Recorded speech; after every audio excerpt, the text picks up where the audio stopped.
Greetings and salutations, I'm Zook, your lovable Dungeon Master, here with Kai, Uva, and Zay, and we are playing a game of Dungeons & Dragons 5th Edition. We are continuing the campaign of the Tyranny of Talk, and this is Session 2. Alright, so traditional, since we're now into the game, a little bit further than we were last week, obviously, that was the start of the game. What I do for the continuations is if somebody wants to do a quick recap of what happened last game, I will award you an additional checkpoint XP for when we actually cash it in at the end of the stream. So does anybody want to do a quick recap of what happened last game?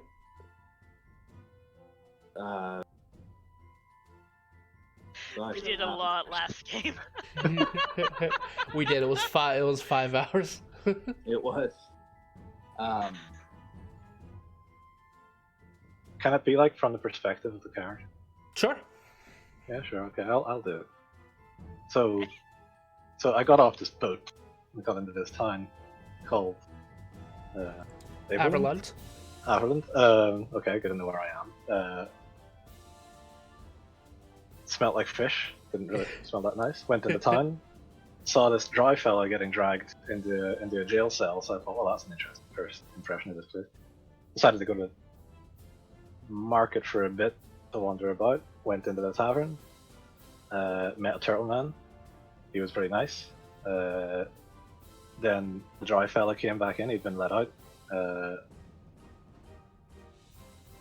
He drank something that he wasn't supposed to. Oh, well, that he probably not so much that he wasn't supposed to drink it. It's just that it wasn't. His stomach didn't agree with it. I think anyway. He says he's fine, but he ran off somewhere. There was a loud noise. Everyone in the tavern could hear it, and then he came back and told everyone that he was fine, that he was a good drinker, and he said, I drink all the alcohols all the time. He does, yeah, exactly. That's it. He drinks all the alcohol all the time, and. What the hell happened after that? I think there was a child. Yeah. I mean, I was drinking too. I believe there was I a think child at the bar. Yes. This small child showed up. Small child had been following you. Yeah. And then some angry halfling, or was it a gnome? It was a halfling. It was a halfling. Yep. Tucker. Yeah. Some angry halfling came in, slapped a job on the notice board, so I went over to check. He wanted some sort of heretic dealt with, so I thought, well, I don't know any of the laws around here, so I'm not going to take that. But there was something about rats, so I took the one about rats in a ship for a pest control job. And the dry fellow and the child the dry fellow came along with me. Yes. That's like a repayment for me buying him food, if I recall right. And the child followed us, and I just assumed that telling the child to go away wouldn't work, so they followed us. The child was called Ash, by the way, and the dry fellow was called Bimkin, which I think is a bit of an odd name for a dry, but I decided to go along with it. And then we got on the boat, and there were rats, as expected. Oh, actually, we talked to was it the harbor master first? Yeah, the wharf master. Yep. Yeah, the wharf master. Yeah, talked to the wharf master first. He told us about the rats. Went on board, found the rats, killed the rats really efficiently. So we went back, took the rat tails. We got some beer out of it as well, I think. Yep. And then, then on the way back, we stopped into a bakery and found out the dark side of this town was that people harass bakers. Apparently. Yeah. So some asshole guardsman came in and started like tossing stuff about, looking for what was it, evidence that the lovely vicar was a heretic. Was a heretic. When clearly the only heresy here was this guy ruining the joyful atmosphere of a bakery.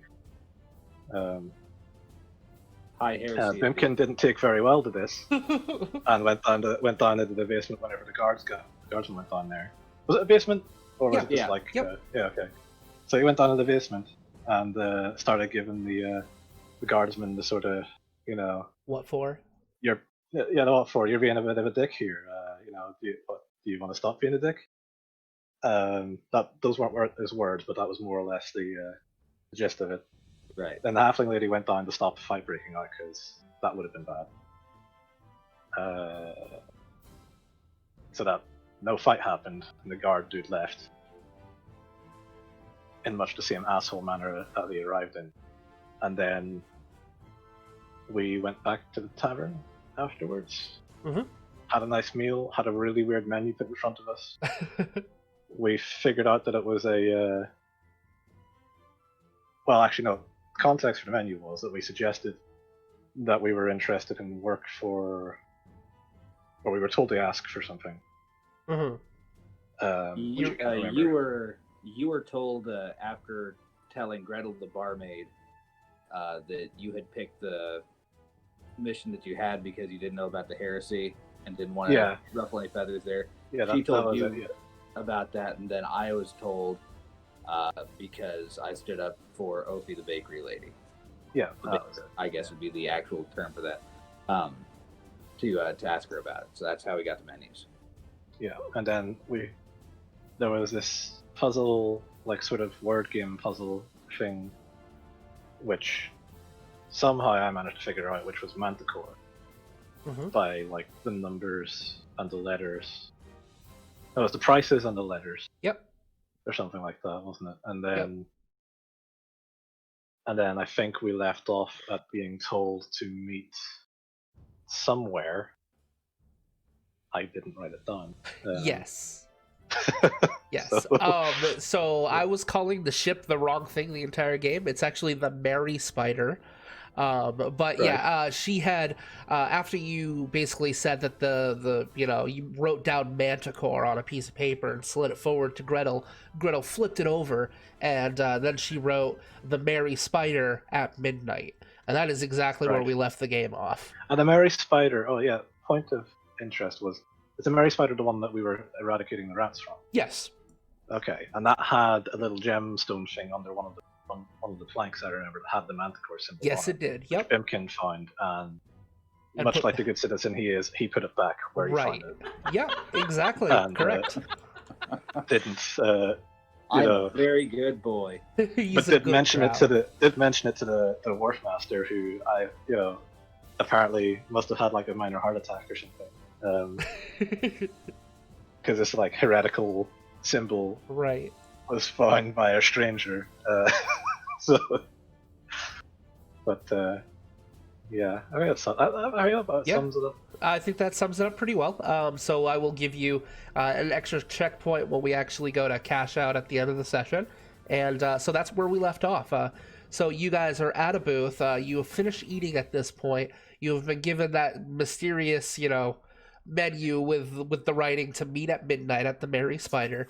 And yeah, so right as that happens, like right as Gretel is leaving, there is a scratching on like the window that you're next to in the tavern. Basically, outside you can see that it has started to rain, and you hear like something tapping against the window next to you.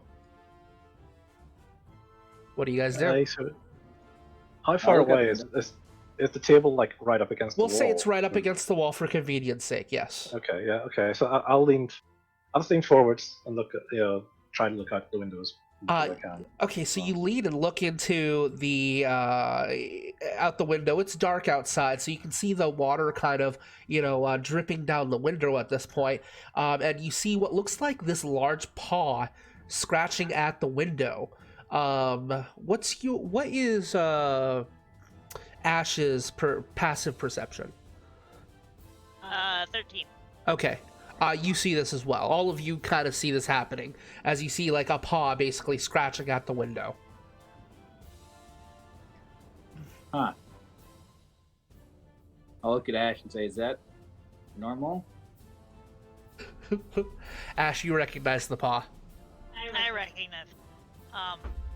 Yeah, I gotta go. Bye. Okay. So what, do you like slink underneath the table and run away? Go outside. Okay. All right. You go outside and you see a large mastiff just kind of sitting down and wagging its tail at you. I'm gonna hug him. Yee. Gives you a nice big sloppy lick. You got the rain that's dripping on top of you. You both can see this while this is happening. You're inside and you see this happening outside from your perspective at the table. Are you guys going to leave it be? Are you going to follow? What are you guys doing while this is happening? Oh, it's like raining outside, isn't it? Yes. Yes. Okay, Small child yeah. ran out in the rain. Yeah, Kovash is gonna go on. Yeah, I'll follow. Sure. Okay. So, as you head outside, Ash, you turn around and you see your two new friends standing at the entrance of the tavern, and the Mastiff will kind of look past you and kind of. It has its like tongue flapping out for a moment, and then it gives you one of this inquisitive looks where it kind of closes its mouth and perks up a little bit and looks at both of you, and then looks to Ash basically for like, is this okay sort of thing.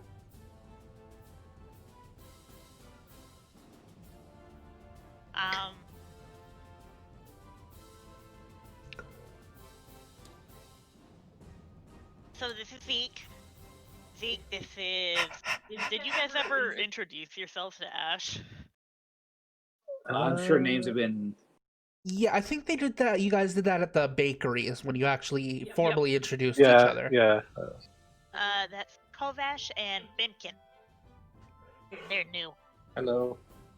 You see the Mastiff basically turn 3 times and takes a few steps away, and then kind of looks back at Ash Okay, I'm coming. and begins heading off in a direction. What are you guys gonna do? Cool. Sorry, I'll let you go. I'll call after, like, you want to stay here, or... What? What are we doing here?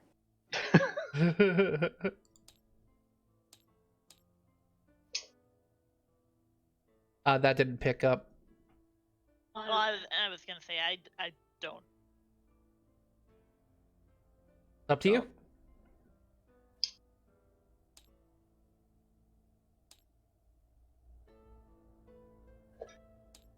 Would Ash want them to come along?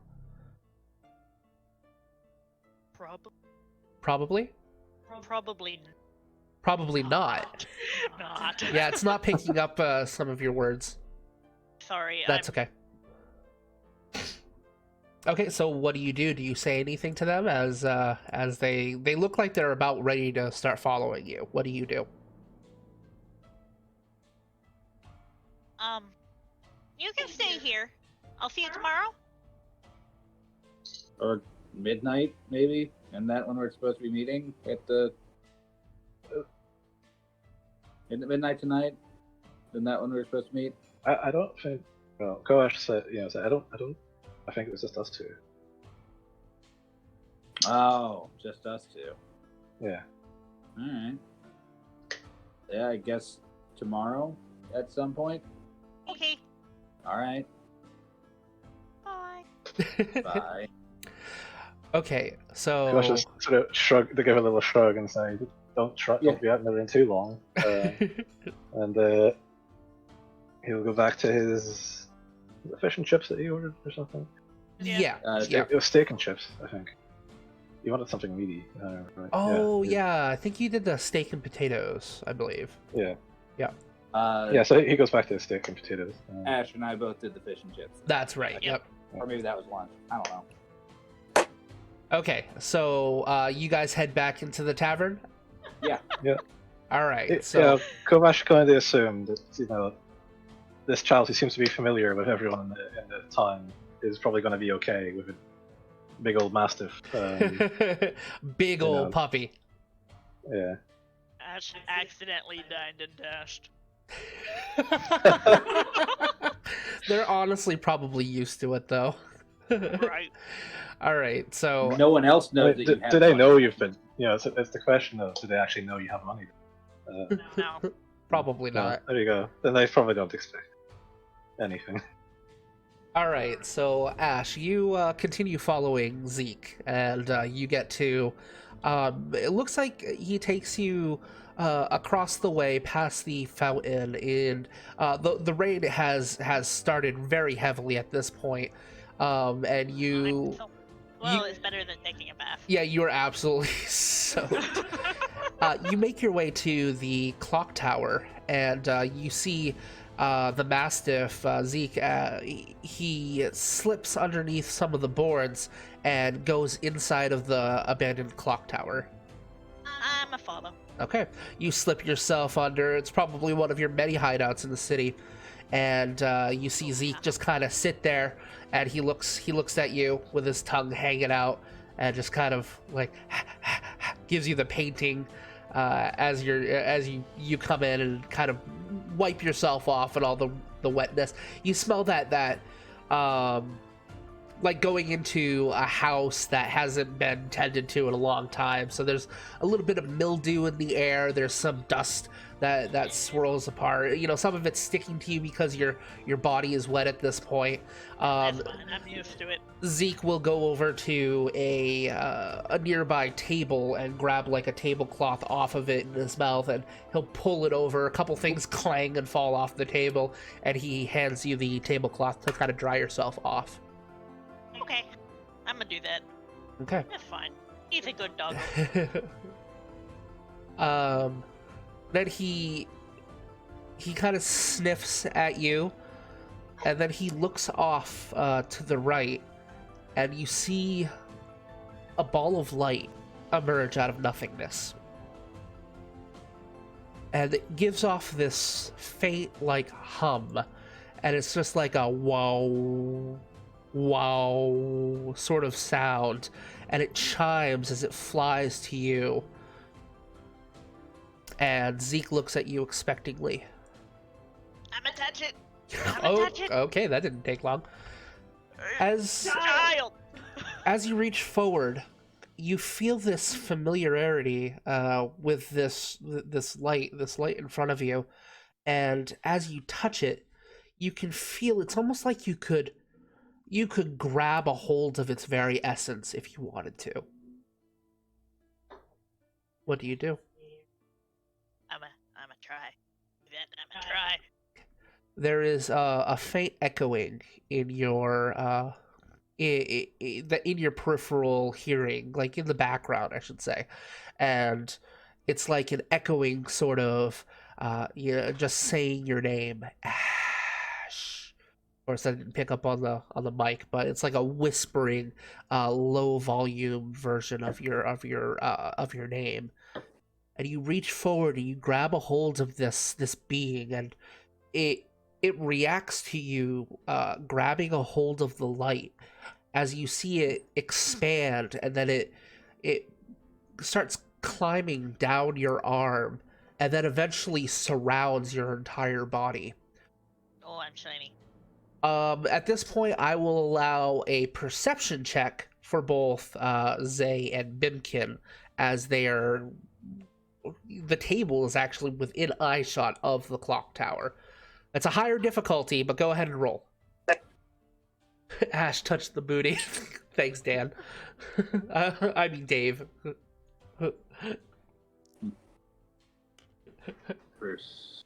Ooh, 20. Ooh, all right. What was it? 13. Perception? Yeah, perception. Did you get a natural 20? Yeah, natural 20. So Okay, so that's actually a plus 10 to the roll. Nice. So what's your modifier on perception? It's just a free. A 3, so you effectively rolled a 33. Okay. And what did you roll, Bimkin? 13. 13. You didn't notice anything out of the norm, but your passive perception is 15. yeah. Yeah. 33. You see into time and space. I don't just see the clock tower, I see time itself. I'm still obsessed with the hot cocoa that I got last week. So, as you both are kind of eating your meals, Bimkin, you're just kind of focused on the hot cocoa, like you said. Yep. However, there's something nagging you, Kovash, as you kind of look off in the direction that you saw Ash and the Mastiff go in, and you see there is this like bright light that is just it's like almost blasting through the cracks of the barred up entrance of the clock tower. You can actually see like a silhouette of what you would assume would be a small child. What do you do? I point this. I'll get Bimkin's attention. Mm-hmm. Sort of like tap him on the shoulder and point at what he's seeing, saying, "You think that's normal?" I'm pretty sure it's not. Yeah, he points it out to you. You're able to see the bright light that's coming from the clock tower. I've never seen anything like it. But I have been out of the monastery for about a week now, so... Oh no. What? No, if they see it, then the guards can see it. All right, so are you guys gonna do anything, or are you just gonna be like, huh, what are you doing? We should go check on her? Yeah, Kovash says, that seems... I don't know, that seems a bit strange. I'm gonna go check. Okay. So you get up, you get into the wet outside. Well, first I'm gonna get Gretel's attention, actually. Sure. She comes over eventually, and she's like, yeah, what do you need? He sort of points over to the light and says, no, I can't say it is. Right. Kovash will get up then, and Yep. Me too. yeah, expect you basically look at Pimkin, give it sort of like, a nod. And, You see Gretel, her response to it is she takes the blinds and she closes the windows. Yeah. So you get up with Bimkin and both of you head outside. The pouring rain is blasting on your back. It is picked up quite a bit. There's a crash of lightning as the whole sky just lights up for a moment. I'm gonna Ash, use my shield as as an umbrella. Ash, back to you, and the entire the light has actually engulfed your entire body and has picked you up off of the ground, and you are floating about 5 to 6 inches off the ground, and you're suspended in air for quite a while, and you can feel this sort of essence, this power circulating into your being. And then that is when you two get to the clock tower, and you can kind of peek through the boards, and you can actually see what looks like Ash with her hair billowing almost like it was in water, but it's obviously it's not, and she's floating and suspended off of the air. Are you guys gonna like try to go in at all, or are you? I'm yeah. All right. I'm gonna try. So because of the way the boards are boarded up, I'm going to have you do either an acrobatics check or just a raw dexterity check. How big of a, like, the boards that are boarding stuff up? How much area do they cover? In terms of, like, is it a doorway? Is it a doorway or a like a window or a wall? So imagine the clock tower right here. Basically, there's just like a few boards throughout it. Okay. So you could probably fit yourself in it if you wanted to, but it's kind of cramped, so there's going to be some bending and whatnot to actually slink yourself into the clock tower. Right. Is there any, like... Sorry, go on, Ben. I was just going to say I rolled 12 on acrobatics. Okay, 12, yep. So it wasn't a high difficulty. You were able to basically slink your way through without any difficulty at all. You don't scrape yourself on any of the loose nails or anything like that, and you get inside of the actual clock tower. All right, you can keep... I think Zay had some more questions, sure. So that's fine. Is there any, like, big old bits of cloth or something lying about? Like, like the cover for, like, I don't know, like a wagon or a stall or something like that nearby? Yes. The tablecloth would probably do. Okay. Kovash is going to basically try and cover the boards Sure. with the cloth, if you know what I mean. Because he gets Okay. the feeling that, the fact that Gretel shut the blinds, that This is something people seeing this yeah. is not a good thing. And, Right. even if he's not entirely sure about the whole laws of land thing, from what he's seen, there's a guy who goes around cutting Dragon King's feet off, or not Dragonborn's feet off, and That's wearing fair. them. So Yeah. he kind of gets the feeling that anyone who's in this sort of heresy or breaking the law thing might not get very nice treatment from him. That's fair. He kind of went So on. are you So gonna you're gonna head he's just inside? he's gonna go inside and then try and cover Sure. the boards up where the light's coming through, basically. So Go ahead and make an acrobatics check or a dexterity check, whichever is better. it might be the same. They're probably the same. Oh no, they're not actually, because I picked acrobatics. Oh, One of excellent. my thingies. So roll. That is a.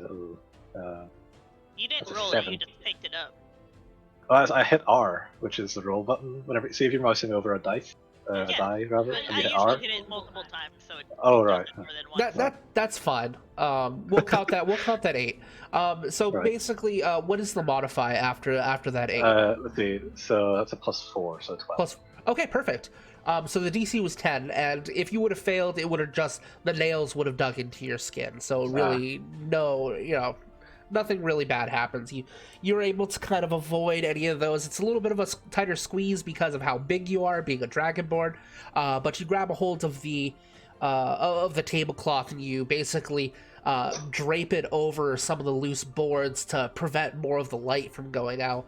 As you turn around, you look and you see Ash floating in air, and then there is this burst of energy that comes out from her. It pulses out, and with the pulse of energy, you see 2 angelic wings burst from the back of her body and just extend out in full wingspan, as this basically the boomerang that you have seen before begins to float in the air in the golden sort of aura and explodes. You hear an audible and then you see it reform into this like beautiful boomerang that's like it's a little bit more slanted, a little bit it looks almost bladed, but it's purely made out of light energy, and she's holding it in her hands, and that at that moment her eyes opens up almost Avatar style, as you see it's just pure light beaming from her eyes and mouth, and there's this surge of power, and then she doesn't fall to the ground, but she lowers to the ground, and her feet touch. The angelic wings fade away, leaving just a couple of loose feathers that fall to the ground. The light dissipates and goes back into her body, as you see the Mastiff just kind of sitting there wagging his tail. Is Whoa. Ash conscious? Ash is conscious. Yeah, Ash is conscious, but like, what was it? Yeah, what was that? Yeah, the jokey side of me would be like, oh wow, that dog's magic. But no, it's Kovash will, I guess, cautiously rush over. I don't know if he cautiously rush or something, but basically, making sure that everyone is all right. Yeah, you go ahead and make a medicine check. One of the things that I should have probably picked as my thing, given that he was supposed to be. But okay, not the worst. I'm good with medicine. I can do it if you want me to. That is a good point. You're a monk. You probably have medical skills. I do. Plus, I have an herbalism kit. Sure. So we'll say that Zay is helping. Yeah, right. Is helping So you. that'd be assist roll type? Yeah, it'll be an roll? assist Yeah. roll. Basically, Okay, that means you don't roll, Zay. It's going to be Uba will roll at the advantage. Bimkin. Okay. All right. Okay. That would be a 19. 19, all right. Yeah. Looks like she's okay. She's a little dazed from the experience, but her vitals seem normal. You can tell that like you kind of feel her pulse as you're inspecting her, and it seems like it's a little bit elevated, but for the most part, she seems okay. She seemed like unusually warm or anything. I mean, she did kind of was just Yes, glowing. she does feel warm to the touch. All right. Are you okay? Can you hear me? Yeah. Okay. How are you feeling?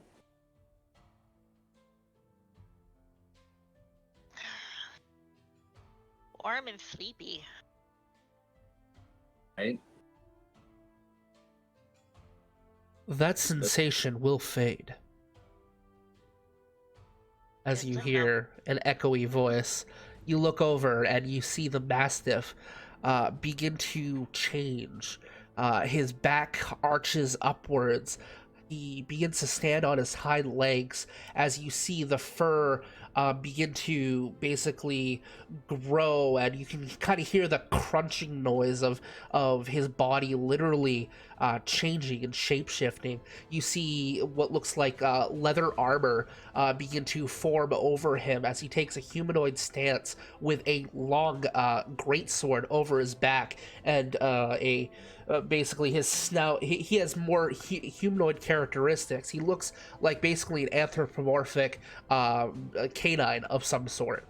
Still looks like a mastiff in the visage, but he's definitely, you know, humanoid at this point. There is a faint aura about him as well. At the point he starts like changing into something, Kovash will sort of draw his sword, but not in a sort of like I'm going to charge and attack this, just sort of in a like I am ready to attack if this thing decides to suddenly, Right. you know, attack us or something. He's He's not quite sure what's going on. There's a lot of weird shit happening. Right. And I'll put myself between Ash and it. Okay. She said she's sleepy. He will stand there. He doesn't take any aggressive stance. He just puts both of his hands over each other in front of him, and he waits for basically your go, wanting to see what you're going to do. Ash, what do you do?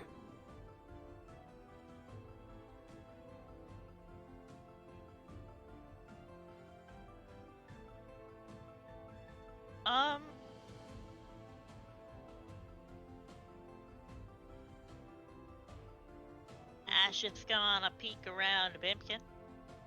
Mm-hmm. You see Ezekiel.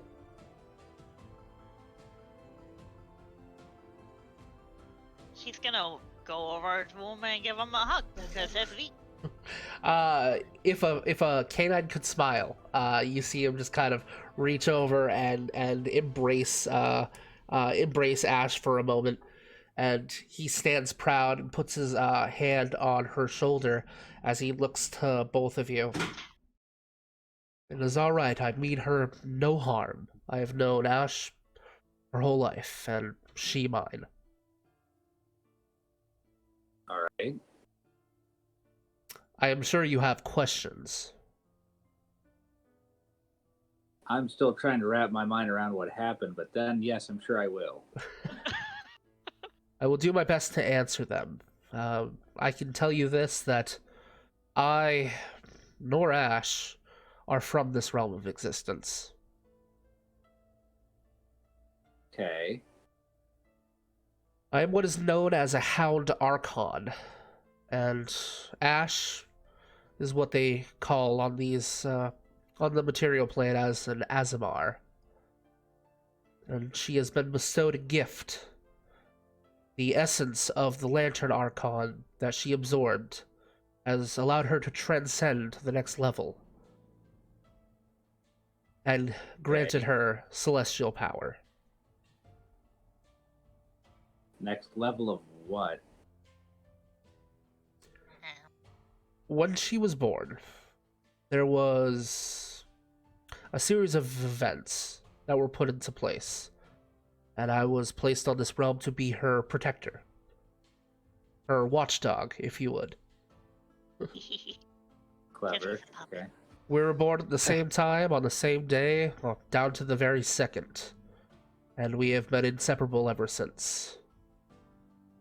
In the past year or so, I have been instructed by a higher being to take a more hands-off approach, which is why you have not seen me before today. And she has been... We have wanted her to take more of a self-sufficient role, for I will not always be there to protect her. I've been doing good. You have, which is why you have been bestowed this gift. The courage you showed on that ship proved that you are ready. And these friends of yours, there's something about them. They have this... Not exactly sure how to put this, but I can sense that they are special themselves. Okay.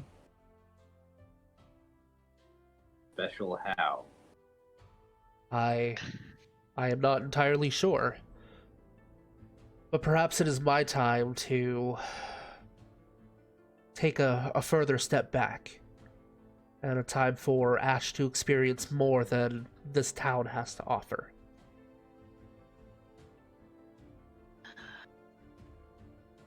Okay. I get to go places. That is your decision. Ash is like vibrating with excitement.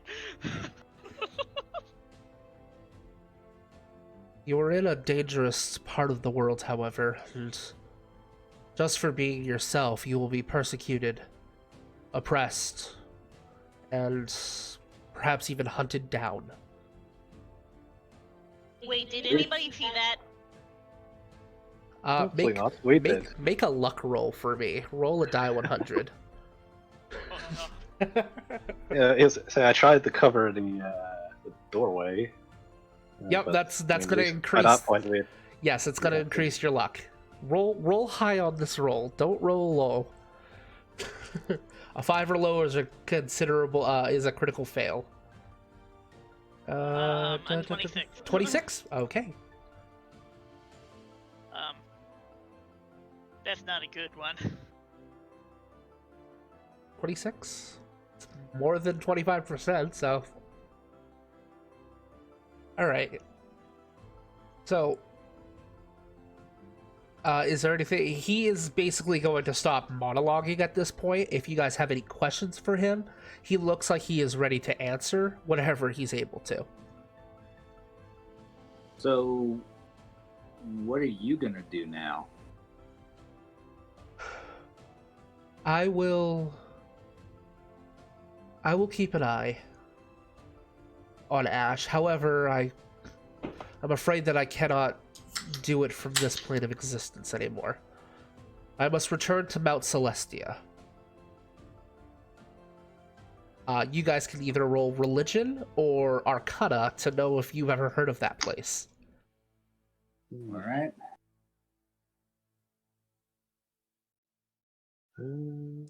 18. 18. Okay. 7. 7.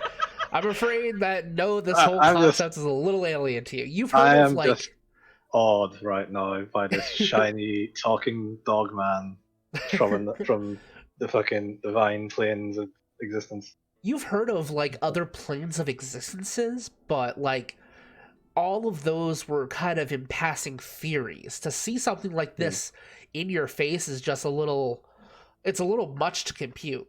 However, the monk, Bimkin, you've heard of Mount Celestia. It is actually one of the realms of existence where several gods make their home. It is basically a celestial plane of existence that has a mountain that reportedly goes forever. But at the top of that forever is a palace where Palor himself, who the sun is named after, resides. All right. Didn't know you could go there and watch here. That's changes my understanding of everything. I'm sure there is much to the multiverse that is beyond your current comprehension, but perhaps one day. Okay. So you watching her, is that going to involve anything other than just you sitting around and watching her? Like, if we get in trouble, you going to help out, or? I will try, if I am allowed to. However, I answer to a higher power than myself. And I'm afraid there will be trials ahead for not only Ash, but all three of you.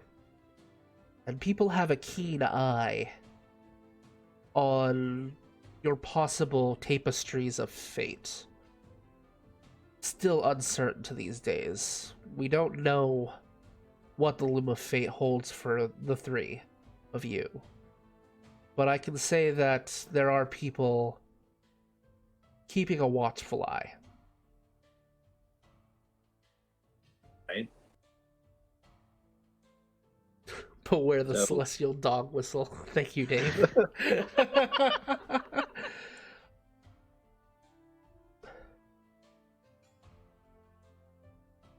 Okay.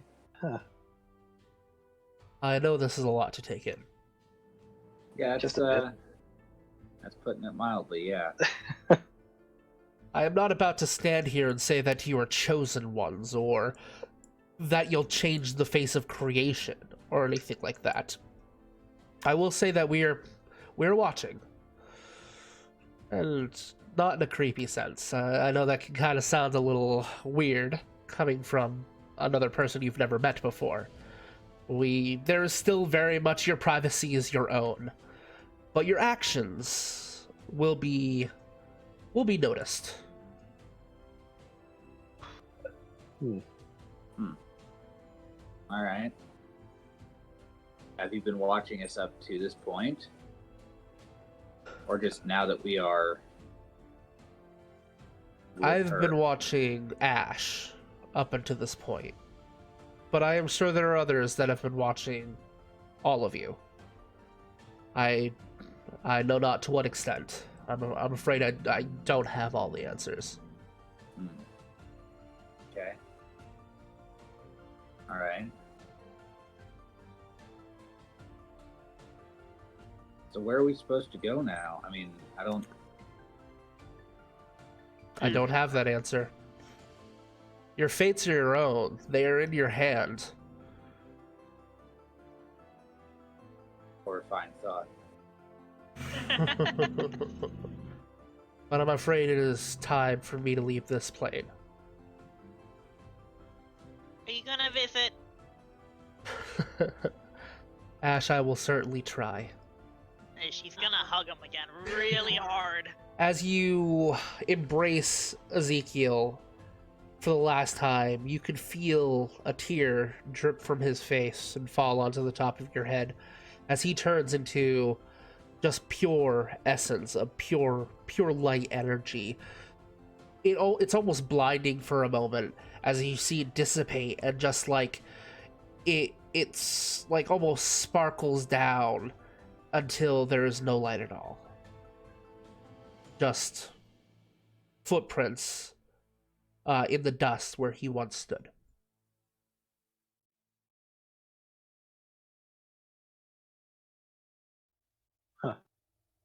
Huh. So, so he's like in another plane now? Yeah, he Never- went home. Huh. That's not what I thought I would see whenever I got off the boat this morning. Yeah, they didn't prepare me for this when I left the monastery. So are You're you not like, gonna turn me in, are you? No. I'm gonna look over at Kovash and go, are we like our dads now?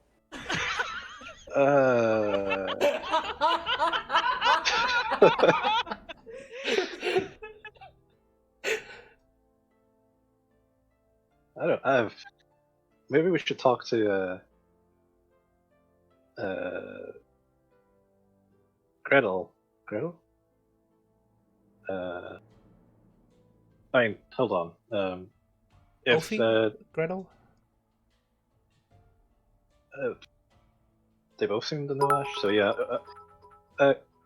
Koash will say, so the people back at the tavern and the bakery, if they found out about this, would they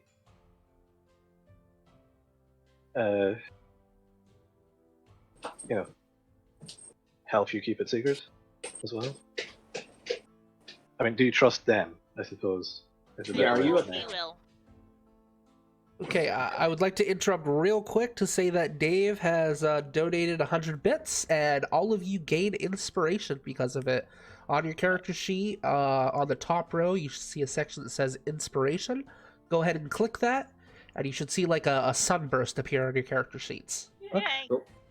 What that does is whenever you take any roll, you can cash that in and gain the advantage on any roll that you'd wish. Ah, okay.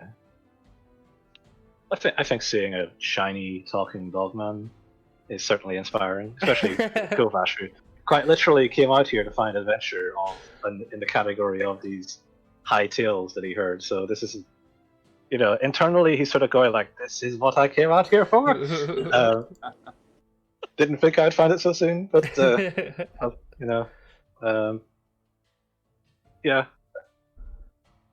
But yeah, he's basically asking if Ash trusts essentially the turtle man, Damu. Damu, yeah. Damu and Gretel are the two at the. Yeah. Damu, Gretel, and Ophi, the person. Yeah. Yeah. Basically, like any of those three with this kind of information, because he feels like, him and Bimkin being the outsiders to this place might not be the first people to go to for like, right, how do we deal with this in this particular locale, without getting in trouble or getting this, this small divine child Right. carted off by that really unsettling man that we saw earlier. Like, I mean, Kovash is definitely unsettled by that guy. There's a reason why she like slunk down in her chair when he came into the tavern. Right. Like, it's not every day you see people wearing your people's body parts. Yeah. But, so yes, he's not terribly fond of this fellow. And if that's what they do with people they don't like here for doing stuff, well then, I think he's quite certain on his. He says quite plainly he won't be. I'm not going to be turning you in anywhere, given what it seems they do here. I know Ophi won't turn me in. Yeah. Let's go. Yeah, let's go to the nice bakery they do. What time is it? So it's probably about 10:30 at this point. And midnight is the 13th hour in the evening, because there are 26 hours. Okay. So it's not 12, it's 13. Okay. So you have about 2.5 hours before midnight. And how long of a walk is it over to the? Probably half hour, 45 minutes or so. Yeah. All right. Yeah, we can go see if we can figure something out. Probably best if our first act as parents isn't to go to the bar to ask for advice. So bakery's probably better. Yeah. Oh, that's great. But we see. Well, I get the feeling we're seeing them later anyway. Right. But yeah.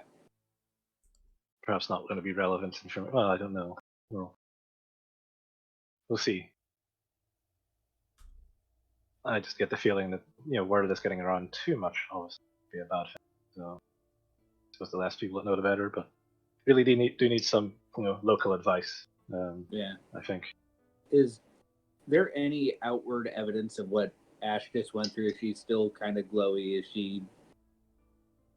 Not like the what just happened to her seems to have kind of like cleaned a lot of the dirt and grime that was on her. That could also be because of the rain. You notice that her skin is a lot lighter than it was. But her eyes are like this golden color that now that you're looking at at her, but they don't seem to be glowing. Doesn't seem to have any residual sort of magical feel or anything to it. To the casual observer, she would like. Yeah. It's not like we're walking across the street with the Human Torch or anything like that. No. Okay. I essentially got my Radiant Soul ability. Yeah. All right. Like the idea that we just walk out and just sort of go, right, we've got to keep this on the down low. And then there's just this small child like walking beside us, just like going. Yeah, exactly. No. Fucking, All right. When I was down in the basement of the bakery, did that look like her living space? It looks like there was a bedroll at least down there. You're not sure if that's exactly where she would stay or something like. Or do you mean Ophi? If that's where Ophi stayed? Ophi, yeah. Ophi does live at the bakery. She lives above it though. Oh, okay. Right. Yeah, let's go talk to Ophi. But Okay. Kovash, you knock on the door. I don't want to seem like I'm creepy or anything. Okay. Kim came back at the door, just cake. Yeah. No. What? All right. So the three of you exit the clock tower. Yep. Yeah, he'll be like shielding as many as he can with his shield. Sure. Shielding as many as he can with his shield That's from the fine. rain. Okay. Weird I was sentence, gonna but say, yeah. before they actually go out, Ash, being the paranoid child that she has been trying to survive in this city, she's going to look around to see if she can see anybody on the street. Go ahead and make either an active perception or investigation roll. Do, do, do, do, do.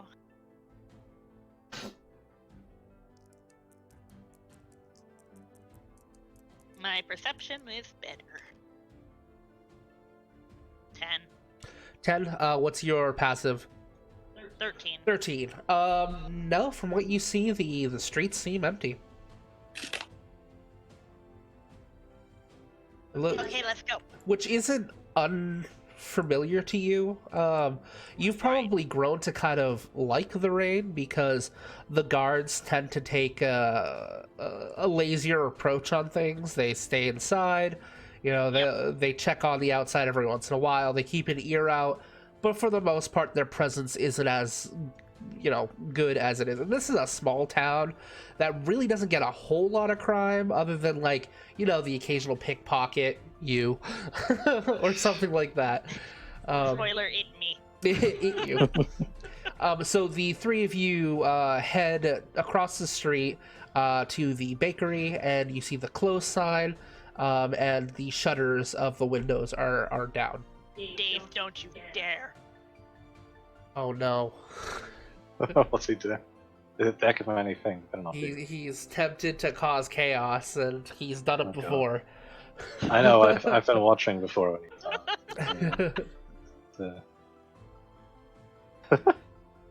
Okay, I'm so taking this opportunity to say I ain't scared because I don't know what. Uba is just as ignorant as Bimkin at this point, so I ain't scared. I love you guys, and I will be kind this time. I appreciate it. Yeah, the last thing Ash needs at the moment is wild magic. At least not in Averlund. Right. All right.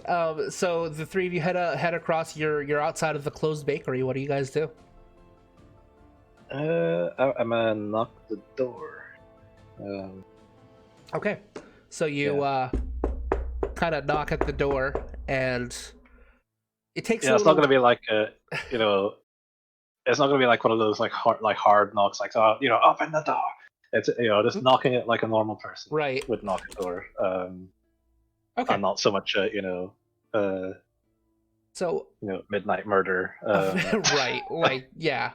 The guards have come back for you. Yeah, it takes a few minutes, but you see some of the blinds open up and you see a set of eyes. You're guessing it's Ophi as you hear some jingling of, keys as you hear the door unlock.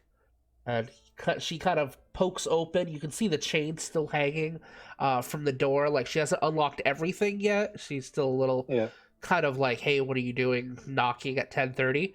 And she peeks out. Yes?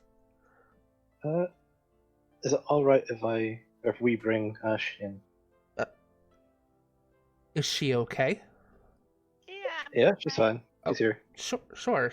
You hear her kind of jingle the chain lock and opens up the door and allows you all three to come in.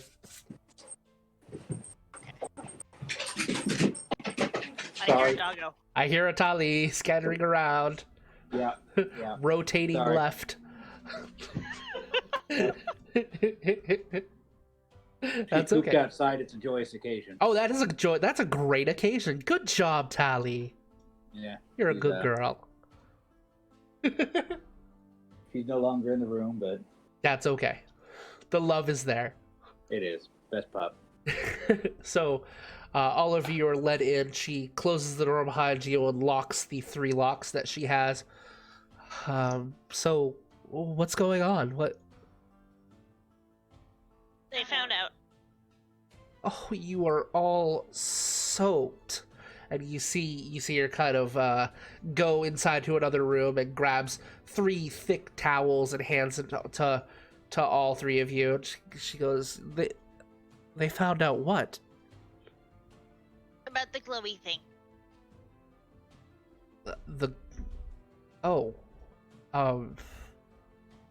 It's just your eyes, though. It's nothing to knock down my door for. Is it, though? It was a bit more than eyes. What? What happened? Where to begin? Usually from the beginning. Yeah, but we just did that, and well, she was glowing and floating, and there's Floating? talking dogman. Yeah, What? floating. There was a What? talking dog man. What? There was dogman. What? A hound. He said he was a hound archon. Yeah, they met Zeke. Your dog? Yeah. Yeah, he's a little more than a dog, and What? He said he was from Celestia and was watching her, and they have the same birthday, and he was leaving but still watching, but it wasn't in like a creepy way. What? I need a donut. Does anybody want a donut? I need a donut. Yes. As Bimkin's explaining, Ash is like toweling off her hair and just making it a bigger, poofier mess. Yeah, you see her go out back. She gets donuts for everybody, and she puts a pot on the stove to start brewing up some hot cocoa for everyone. It's truly a magical place.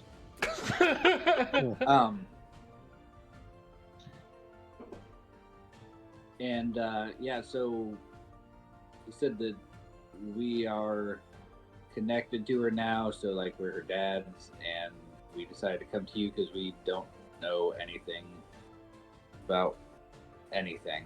You met her today. Apparently, Yes, Ash? the dog man told us that there was something. That there was something. I am so special. confused. Yes. Don't worry, you're not the only one. Join the club. She sits down. I don't know what to say. Like, so why knock on my door? What do you need me to do? I don't know. We we had to don't know go what to somewhere do. for advice, and the bar seemed like the wrong place. Yeah. And Okay, she seems to that's trust fair. you. Yeah. She seems to trust you. So. Well, I hope so. Ash, what's happening here? So Zeke was kind of my guardian angel thing. and I glow. Yay. Can you glow now? I don't know if it's safe to. I don't know if anyone saw. Well, the doors are closed. I can assure you the shutters won't let any light out. She's gonna like look over at you guys. Should I do it?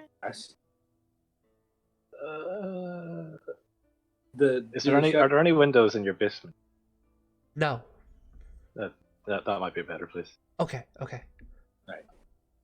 The three of you head downstairs to the basement. It looks like she's cleaned up here quite well. There's a bedroll laid down, presumably for Ash if she needed a place to crash. You all head down, and she just kind of looks at you, Ash, expectingly, trying to see if you can duplicate whatever the hell you did. Ash is going to just like she's really nervous because the only thing Ophi has seen so far is like very minor healing magic. Right. And then she's going to try to remember the feeling from that orb and pull on that power again to resummon the transformation.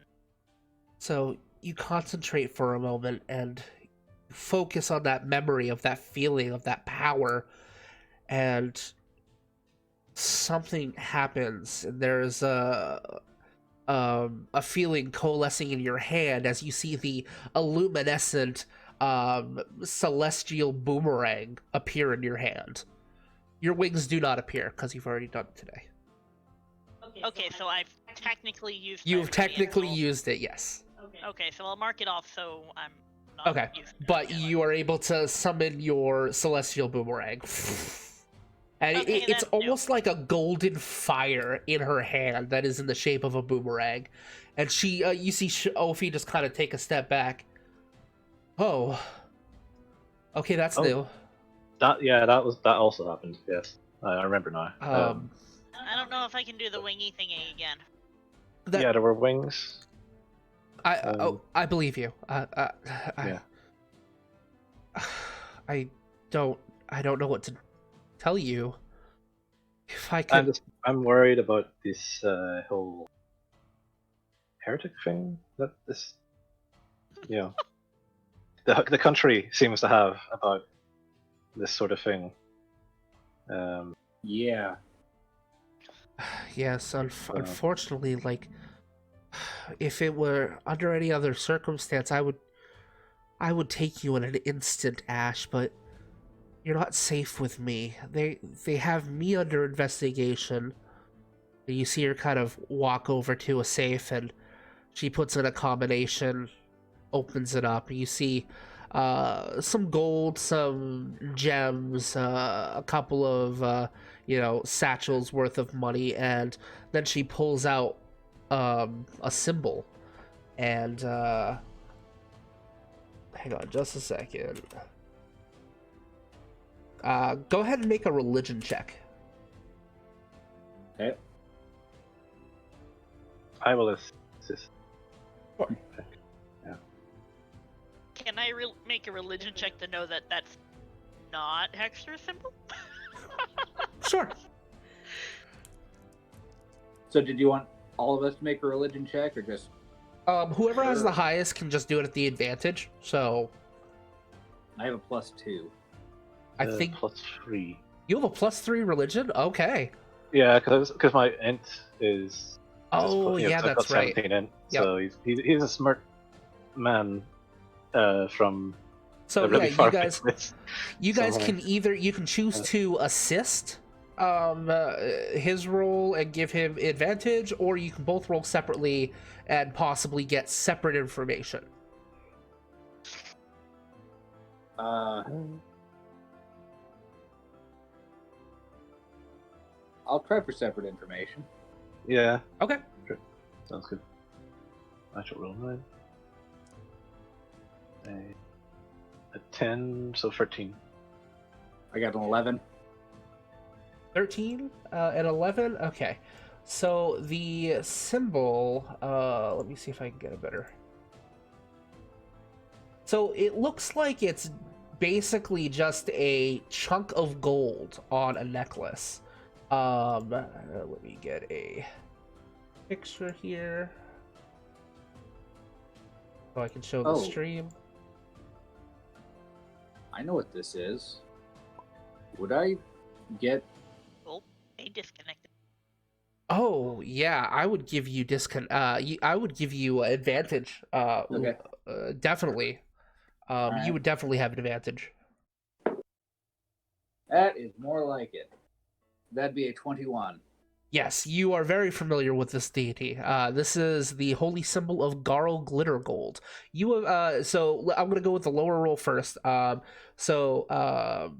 Kovash, you've heard of Garl Glitter Gold. It's basically the patron deity of the gnomes.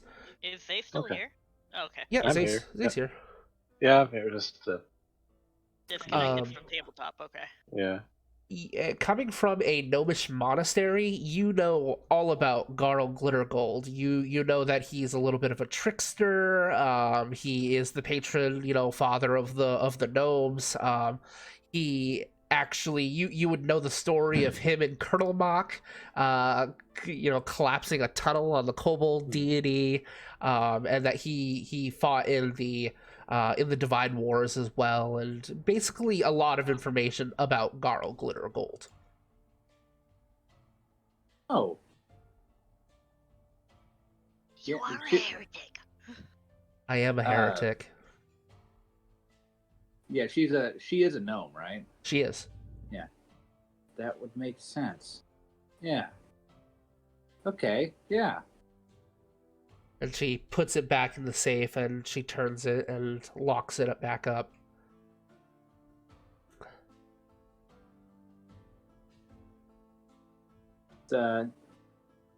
Yeah, respect. I got you. Okay. I knew I liked you for more than just your amazing baked goods. Well, thank you.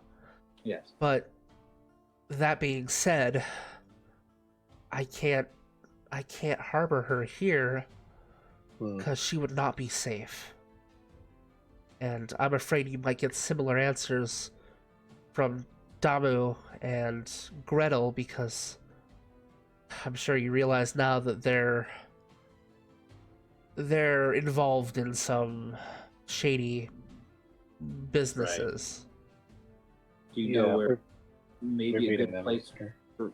Yeah, we're meeting them later. Do you know maybe where a better place for us to go would be? The best place you could go would be to the continent of Hroth, but I'm not sure if that's going to be possible. Let me think. We could take her back to the monastery, but That is a possibility. Do they know of your people? my people, Your people. my people at the monastery, Yeah. from the monastery. Yeah. Yes. I think she's asking if the authority know of your monastery. Oh, they know of the monastery. They don't come by there.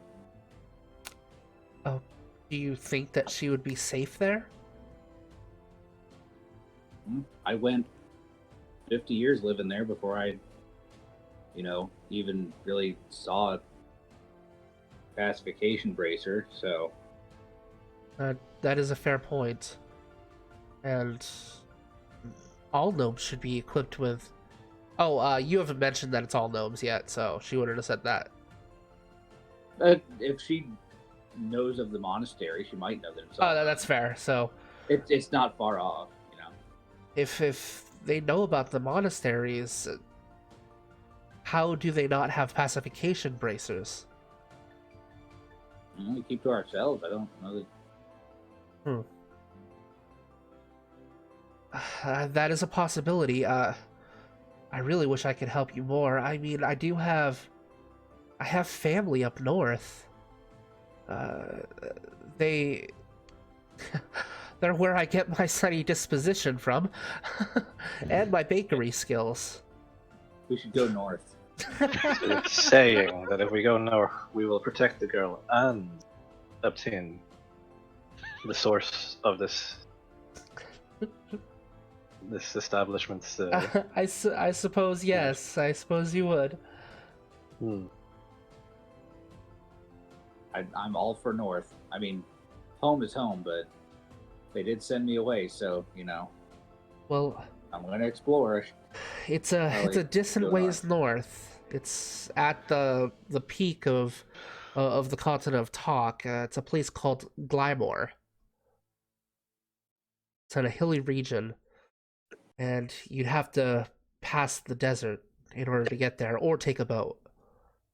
Either way, won't be the easiest of journeys. I wonder if when you mentioned the other two from the tavern, I think we're meeting them. Yeah, tonight. The people, yeah. I don't know, Ash, what do you want to do? And we're kind of talking about your life. Yeah, that's a good point. Being kind of quiet over there. You want to go party with the monks? Fun, but there's also a lot of stuff north, up to and including baked goods. So don't. I don't want anyone to get into trouble because of me. Well, Ophi will kind of smile, a sad sort of smile, and she places her hand on top of your head. She has to reach up a little bit to do it. We're probably about the same height. Roughly.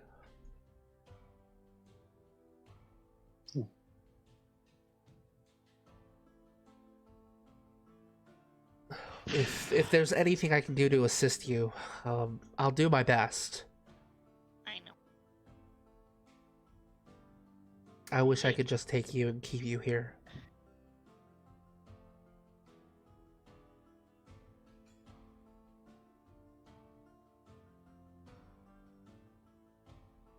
Well, I think wherever we go, we're going to find trouble. It's just a matter of what trouble we find. Teague also said there would be trials. So you're saying this?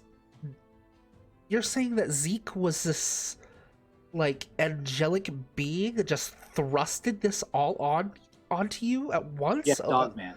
A little girl? It's not even. Yeah, Kovash will make like a sort of a height measure. Yeah, he was about this tall. Whenever he, That's not fair. changed from a dog into a larger dog. A child should be able to be a child. I've been a child, kinda. You know what I mean, Ash? You shouldn't be thrusted with this kind of responsibility at such a young age. I mean, in the tales I grew up hearing about, this kind of thing usually meant you had some sort of, destined thing to do of note, but Destiny can go fuck itself. it can in this You particular had a bad case. word. I did. Yeah. You see her. She walks over and puts a couple of copper inside of a swear jar. Hey, look, I love your baked good, but if you could watch the mouth in front of my daughter, I'd appreciate it. I love how Bimkin is this. Bimkin has already embraced it. He's over here with her talking about this. He saddled you all with this. He's like, hello, I'm a father at 50. How do you think I feel?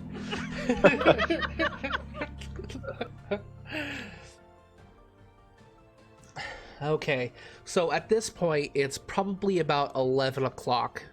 What are you guys doing?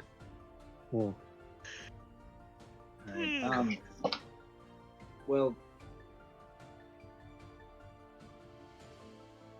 Ash, we have a meeting that we have to get to here in very shortly. Oh, it's 11 o'clock. That means we still have 2 hours, right? You have 2 hours. Yeah. Okay. Here in the next couple hours, do you want to come with? Do you want to sleep here? Do you want to... She'll be safer with us.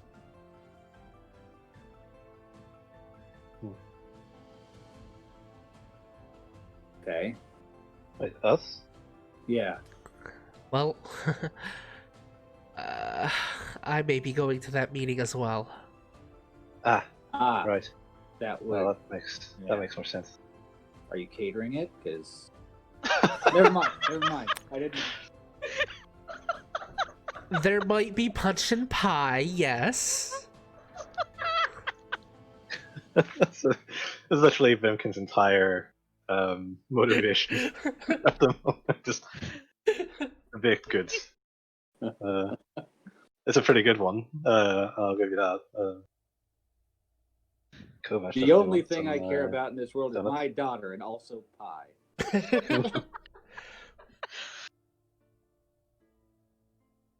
All right. Okay, so we're all going Right. to the meeting.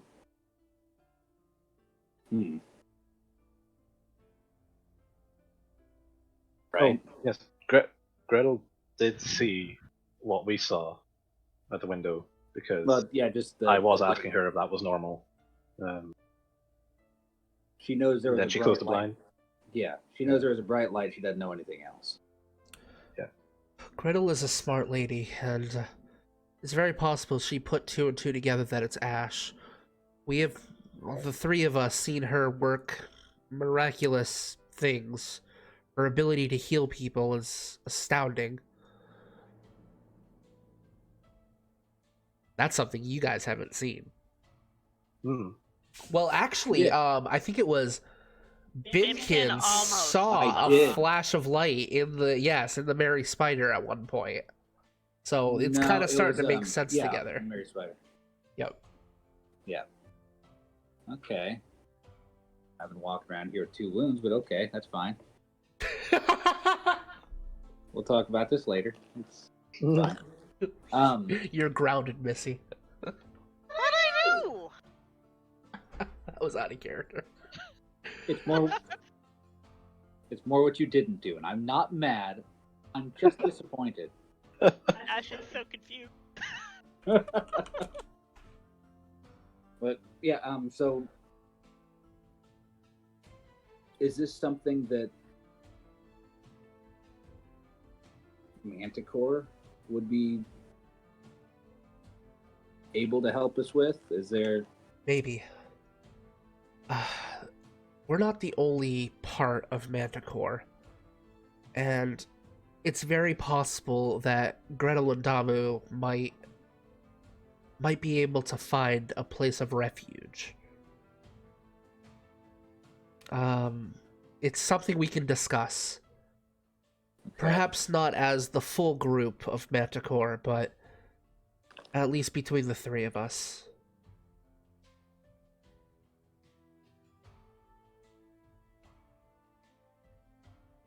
Okay.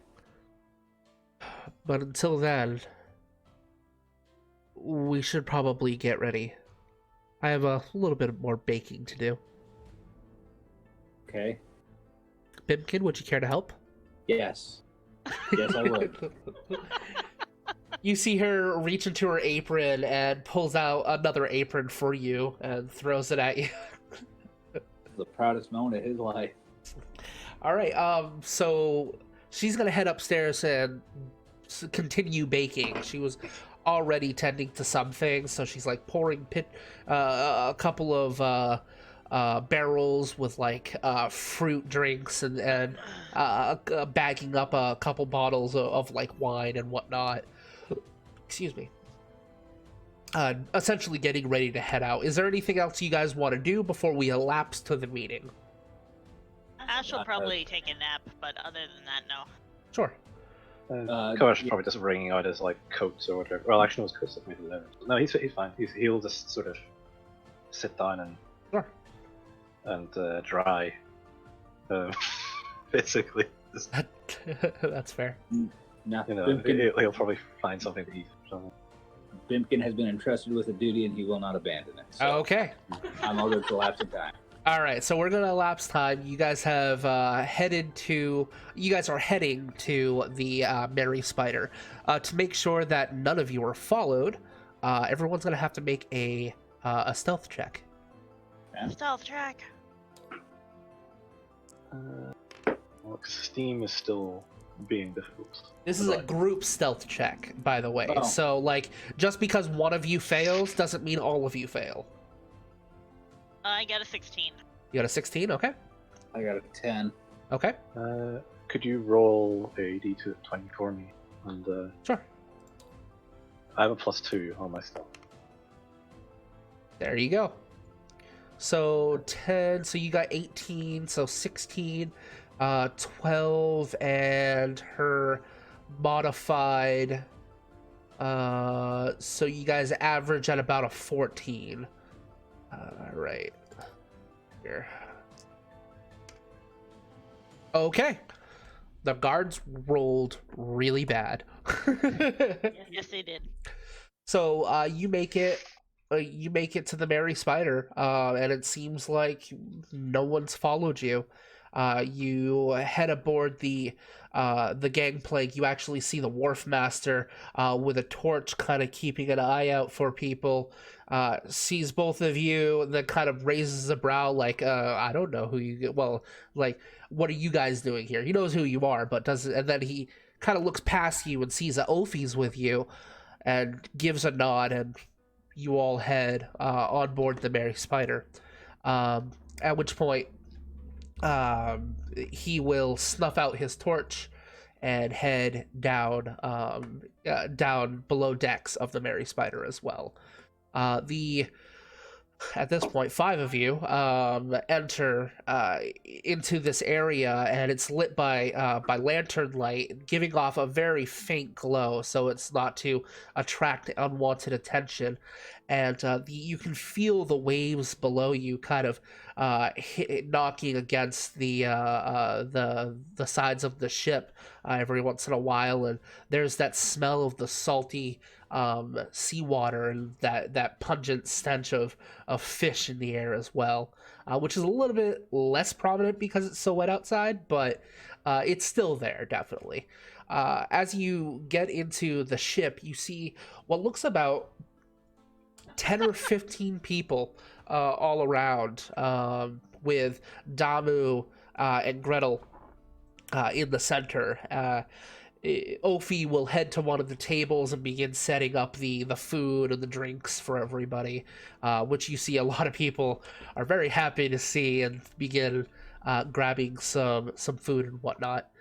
After a few minutes go by, Gretel kind of looks around and she'll say, "Well, looks like this is everyone." Damu will chime in. "Yes, it would appear so." Gretel continues. "Welcome to the Manticore meeting. If you're here today, that means you are opposed to the Empire as much as we are. Thank you for joining us."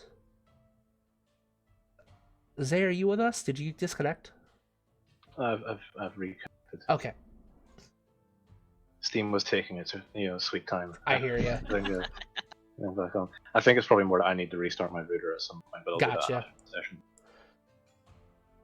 It's that the router that my ISP provided me has really bad internal memory or something like that. So every couple of days I have to restart it because it doesn't know how to get rid of everything that's in the RAM for some reason. It's really stupid. Firmware is bad on it, basically. Gotcha. Yeah. So Gretel will continue, and she looks around the room and said, "We do have some new faces tonight. You three, if you would like to introduce yourselves." Well, everyone knows you, Ash, so I guess you're off the hook. And you see a couple people wave, and there's a couple people that kind of chuckle and roll their eyes a little bit. But but Gretel will gesture to Bimkin and Kovash, and basically, would you like to introduce yourselves to the group? Pimpkin. To meet you. I help with the snacks. Thank you, Bimkin. Yes. And yourself. Kovash of Clan Terrazandian. All right. Well, would anybody like to have the floor first? And you see one person raises their left hand, and you notice quickly that his right arm has been amputated and has cloth and bandages all over where the arm once was. And he goes, I was taken over.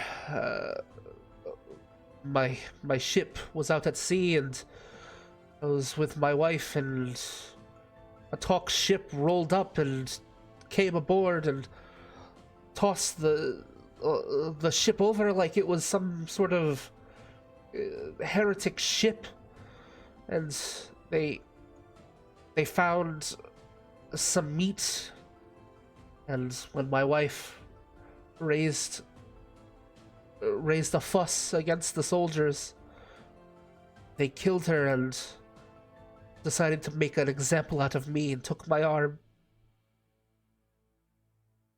You see Gretel kind of look to the ground and says, "Thank you for sharing. I'm sorry for your loss." And then another person speaks up, and I'm not going to go into all the details, but basically says that his shop was turned over, and everything that was of value was taken for contraband, quote unquote, until further investigation. That was 2 weeks ago. And basically everyone shares a different story of how the Empire has basically ruined their lives. And then Gretel will look over to Bimkin and looks down at your arm and back up at your eyes and says to you, "Would you like to share anything?" I was just coming into town. I'm from the monastery nearby, and they just kind of slapped one of these on me and didn't really give me an indication that I had much of a choice, so... And you, Kovash? What brings you here tonight? If I'm being honest, it seems more like coincidence, happenstance. But given what I've heard, I stand with you. It sounds like the kind of thing I came out here for. Thank you. Even though you may not have been affected directly by the Talk Empire, having allies is just as important as having those who have felt their wrath directly. So I thank you for being here tonight. And we can sit around in a corner moping all day of what they have done to us. But the only thing that will actually work against this tyranny is action. Is for us to stand up and do something about it. A long time ago, Damu, myself, and Ophi, we were at our prime. We took down a Manticore by ourselves, and everything was taken from us. We were once sung as heroes, and now this tyranny has taken over our lives, and we're hearing all of this horrible events happening in our city. The one that we have grown to love. And we must do something. And I think I know what we can do. We have people in neighboring towns that are loyal, or at least at face value loyal, to the Talk Empire. People amongst the hierarchy of the Empire that are moving in, and if we can take this city, that will be our first foothold into making an impact onto this continent and taking down this tyrannical government. Ellie, that's my microphone. We need people of action. We also need to trust those who are new to our mists. As such, I would ask you to take on a mission. And she is looking at Bimkin and Kovash at this point. Okay. In the attic of... There are two things that I would have you retrieve for me, if you're willing. In the attic of the Mistvale Manor, there is a device from when the mayors, or at least our intel says that there is a device, from when the mayors had access to the devices that would deactivate the pacification bracers. If we could get a hold of one of those, we could do something about this and release those brothers in chains. And there's also been some reports that Mistvale has been partaking in not so legal activities himself. If we can find proof that he is not all that he seems, we could get him disbarred, banned, and released from power. And if that can happen, one of our own is in line to take the manor, to take the position of mayor. If we can do that, that is our first step in making a difference in this continent, in this empire, and putting a foothold to make change for the better. Would you two be willing to help? So you want to take this town back? Yes. This town where the scary guy that wears part of Dragonborn for his armor likes to stop by and drink and scare everyone? Yes.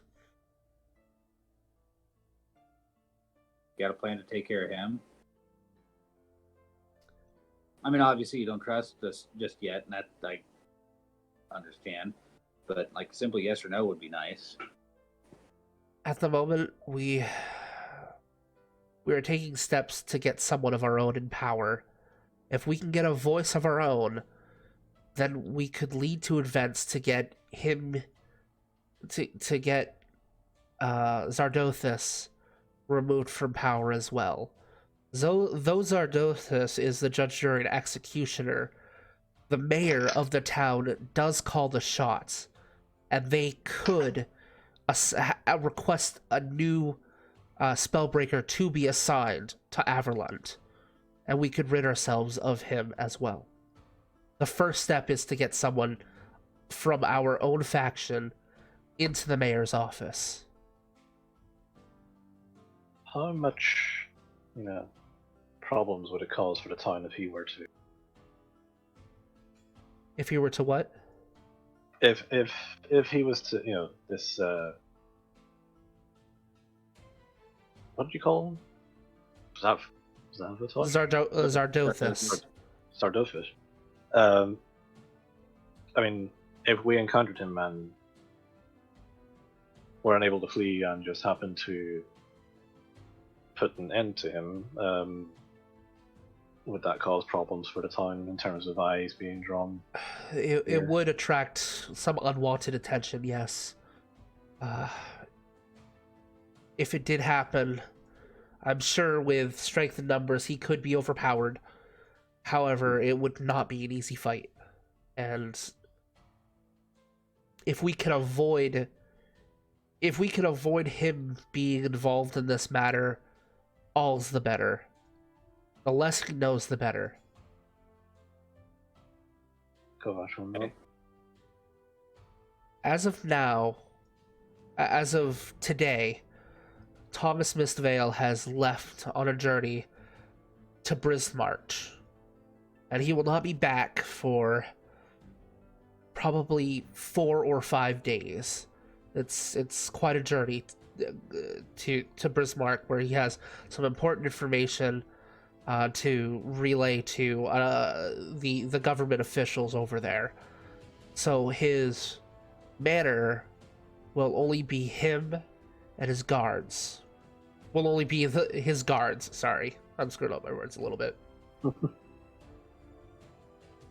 It's really be using magic if he's in two places. It's another character, obviously. Kovac says, right, and if the guards catch wind of us? Well, it's possible that the guards might just let you in. There is a code to get in, a password. We have noticed people going up to the door, and they are giving them a code word, a number of some sort, and the door would open for them. It's how they know that there is another guard taking place of one of the other guards. If we could get you in there legitimately, you could search the entire manor without so much as raising an eyebrow. Our reports say there are 4 to 5 guards patrolling the manor at a time. So if you could get yourself in there without raising any suspicion, it's very possible we can make this a quick and easy and fairly painless job. Okay, and you don't know the word, I take it. It changes for everyone. Okay. There's some sort of pattern to it, though. And if you're able to find it out, they'll just let you in. Any recommendations on finding it out? Keep a listening ear out. Okay.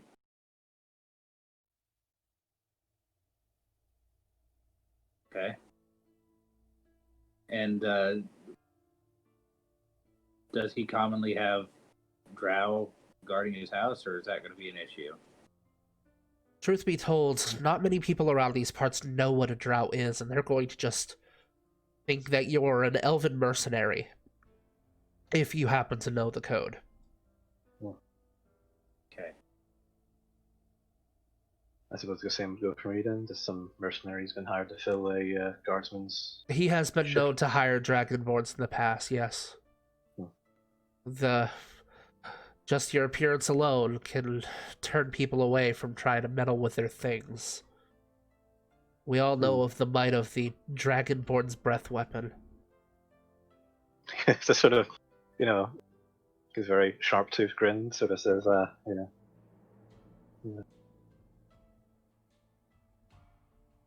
Will you do this for us?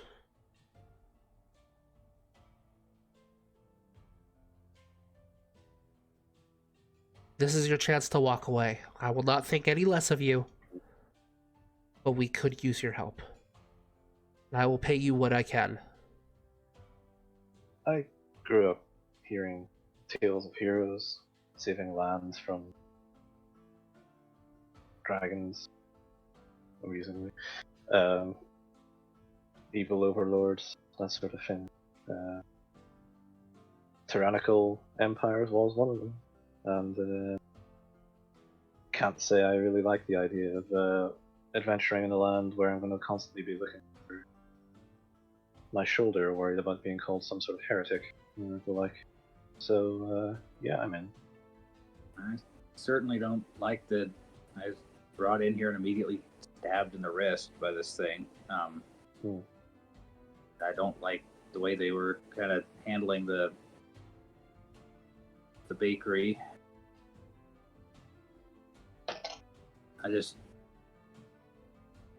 I hope we're not biting off more than we can chew with this. I understand. I'm not saying no. Definitely not Hmm. saying no. But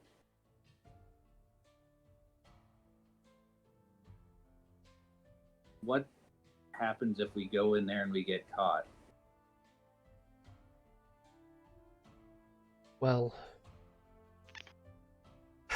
then we do what we can. Oh. 2,000. Oh, wow. Thank you. Thank you so much for the bits there, Dave. I very much appreciate it. Oh, you just gave them a free magic item. What? All right, I will have to set that up for them to find. All right, cool. Yeah, coincidentally, we're going into a place where the guy's apparently been doing a bit of heretical stuff, so Right? I Right. guess we're finding some magic items that we're Thank telling you, the Dave. people on the way out. Thank you so much, aren't Dave. magical items. Yeah, thank you. Okay, so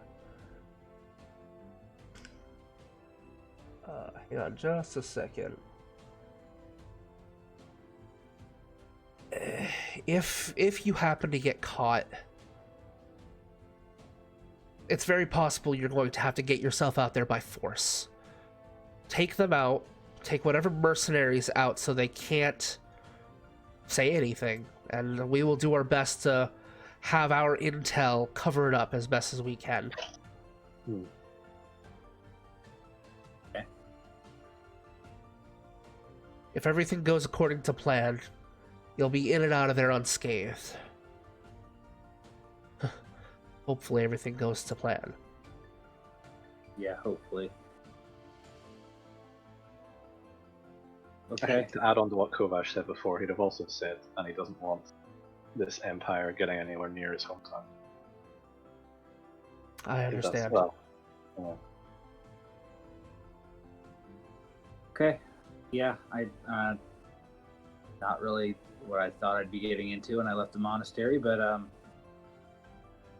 really don't know what they'd say about me helping to overthrow the government. No one is forcing you to do this, Mimkin. If you want to back out, you can. And I will not No, think lesser of you. I mean, if I wanted to back out, I'd back out, but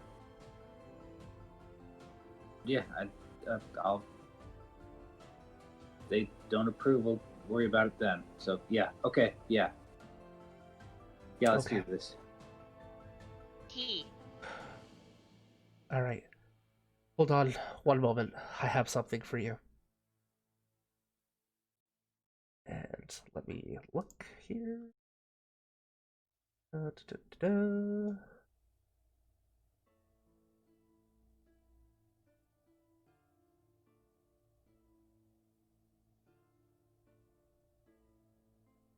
Go. Okay, so she goes into one of the cabinets of the Mary Spider and opens up one of the crates and opens up a small lockbox and holds open. She takes out a garment, like a cloak, and hands it to the two of you. It is what I can do to assist you in this. This is known as the Cloak of Elvenkind. And she'll hand it to either of you, whoever wants to take it.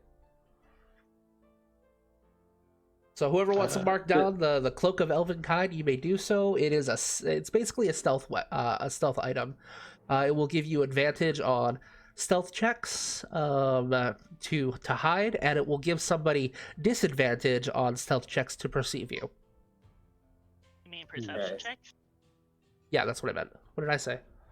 Stealth Stealth checks to check. Yeah. perceive you. Yeah.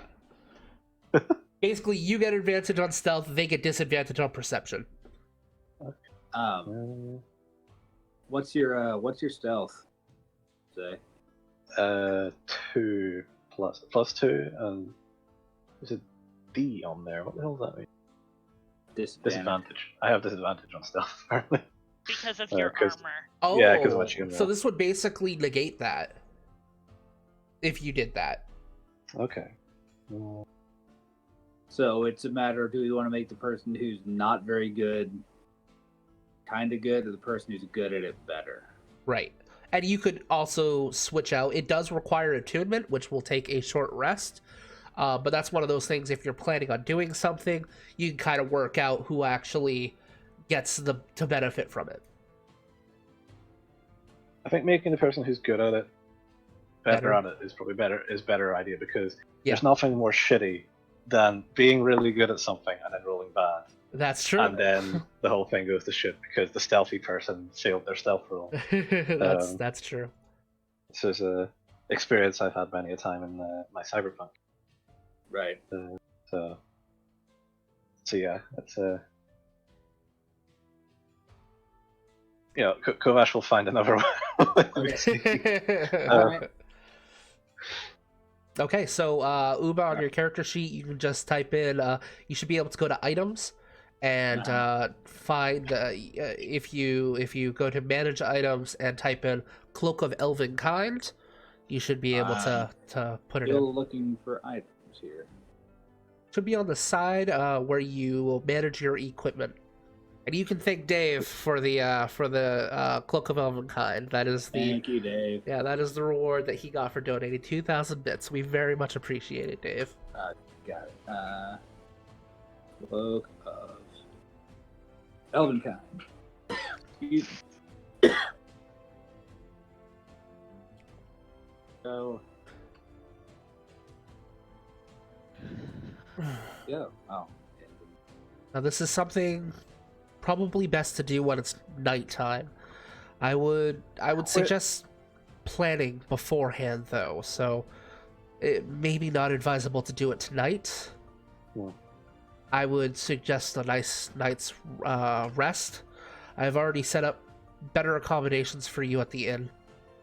Okay. So you will have a private room. Okay. Thank you. We will have a private room, or we will each have a private room.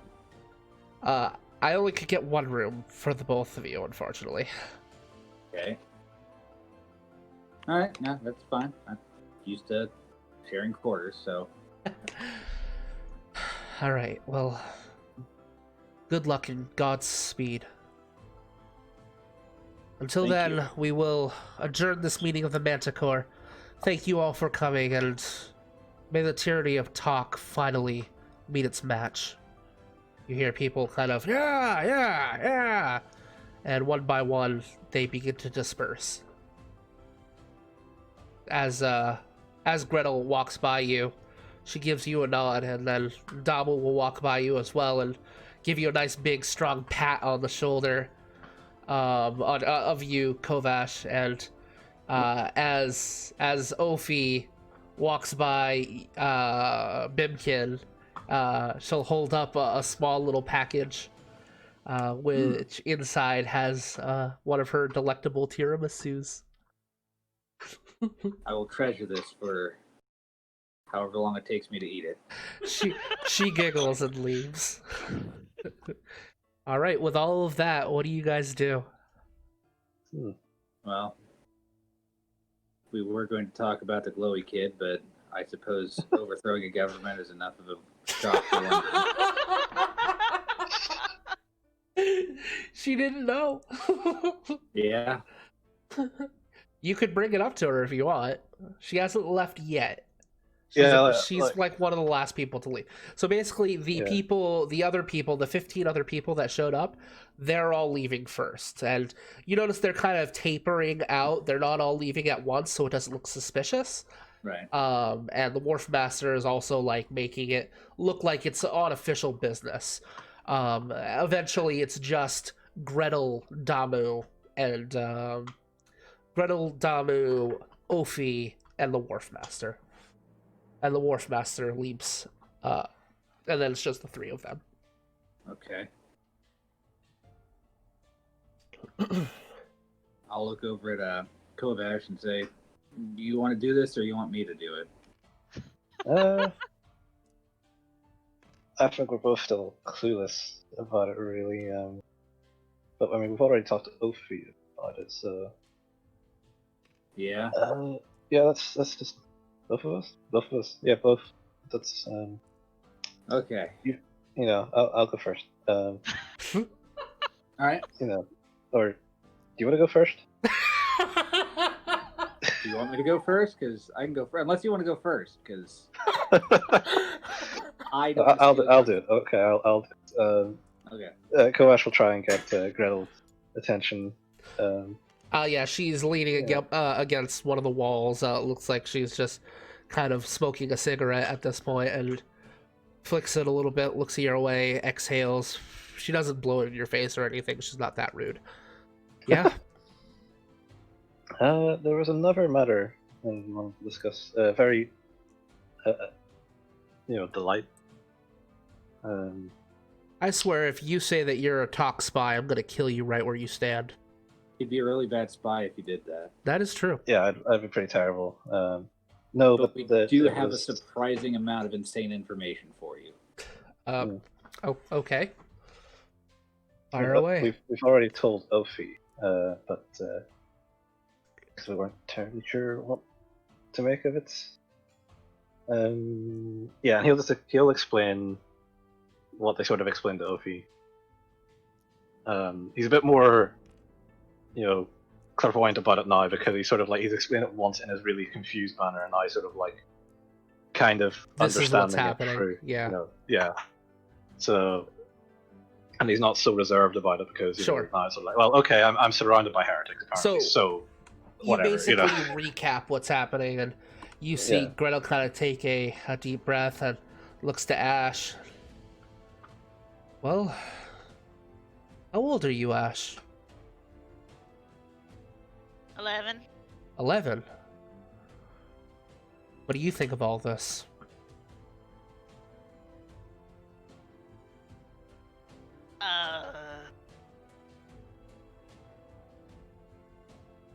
Ash is going to shrug.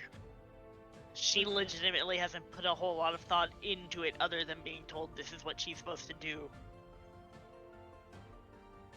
Ash, you need to know something. Okay. In life, there are going to be people who tell you this is what you're supposed to do. This is what you need to do. This is what you have to do.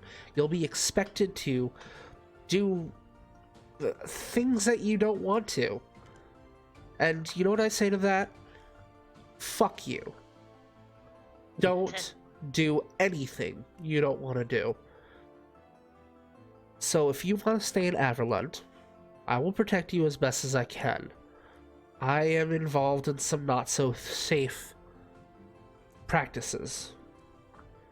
If you want to stay with these two, if they are willing to allow you to accompany them, then do it.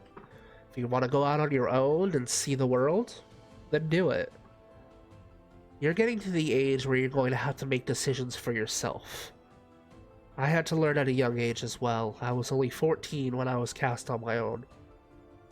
And it turned me into the woman I am today. Could I be better? Absolutely. Could I have had a better upbringing? Yes. Would I change it now? No, not for the world. You have to be the one who decides.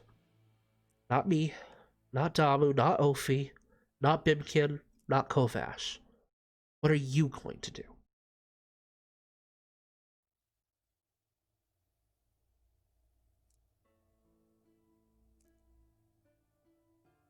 All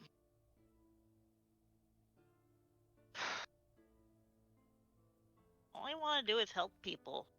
Then help people. I'll do. Okay. You know, when I first met you, I knew there was something about you that was special. Was I that bad at hiding it? I don't mean your gifts. I mean who you are. And I think you can do well. In fact, I think you can help them on their mission. I'm sneaky. You are sneaky. I've seen you evade some of the best guards in this town. Why don't you pretend that you're a halfling? You like to pretend, right? Yes. Pretend that you're a halfling and go with them. If they're willing to have you accompany them. Ash is gonna look up at you two like she's so excited. Kovash, are we really bad parents?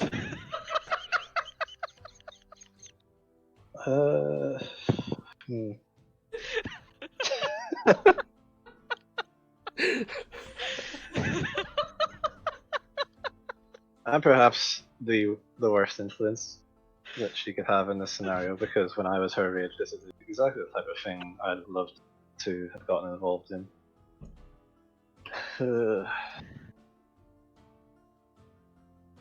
I won't even tell you what I was doing when I was 11.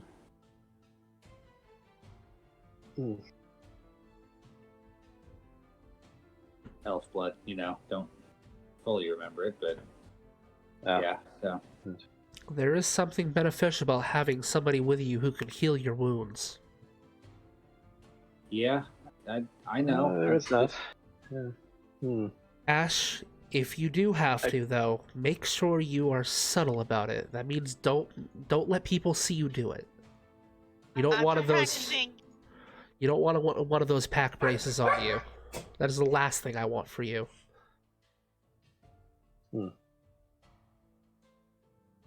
Yeah. I'm not gonna force you guys to work together, but that is my thoughts on the matter. What you do with it is up to you.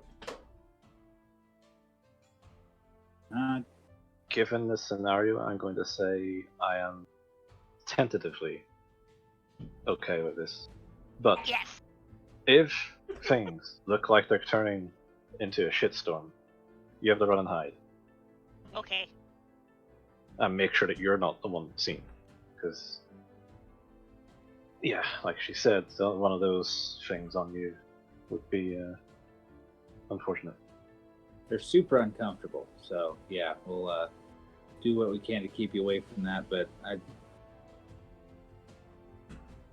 kind of had already accepted that we were going to be looking after you anyways, so might as well look after you, and if we're going somewhere, then we'll look after you while we're going there. So yeah, I'm fine with it. Yay. You see, Gretel is. This is probably the first time you've seen Gretel smile, and she smiles and says, "Well, it's settled then." Kind of walks over, pets Ash on the head, and winks to you two, and then leaves. All right. So with all that, what do you guys do? I'm gonna have to explain to the people at the monastery that I'm helping an 11-year-old child overthrow the government.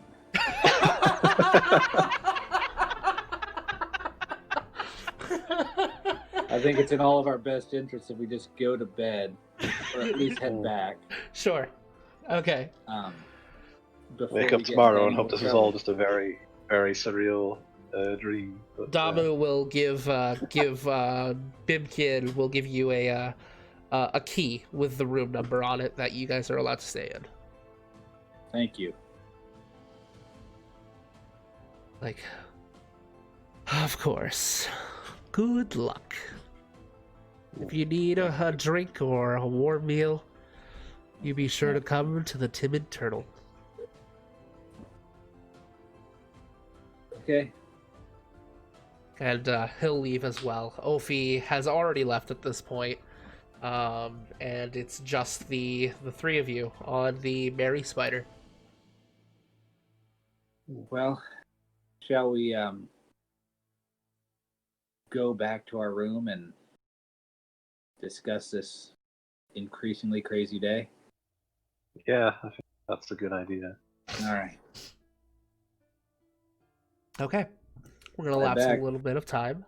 You guys get back to the inn, at the Cozy Nook, where, you see Jaru, I believe was his name, gives you a nod, doesn't say anything to you, and you head up and into the room that you have the key for, open it up, and you see it is pretty good accommodations.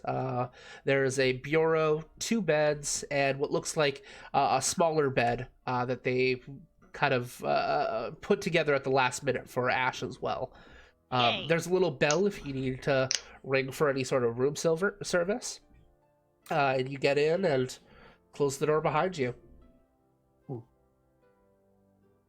You guys take a long rest? Yep. Yeah. Okay. go ahead and mark on your character sheets. There should be a long rest button that'll recharge all your health, as well as your spells if you've used any, anything like that. That night, Dun dun dun. Zeranas, or I should say Kovash, Hello. you're deep asleep at this point and dreaming of this world. It's almost like a world in between worlds, where the shadows of the planes kind of coalesce, and you see multitudes of different colors all around. And it's almost like the fabric of reality is just within your grasp. You reach out and you're able to basically grab a hold of this tapestry. Holding it in your hand, you see this fabric become a sword. And the sword, you think for a moment, and you trace these runes up the side of it as it bursts into a bluish flame all around you. For a moment, you become faster and like a blur. You begin like flying through this ethereal space, and you find yourself surrounded by these floating magical runes for a moment, comprehending what they all mean. One evocation, one abjuration, one transmutation, illusion, all of the schools of magic.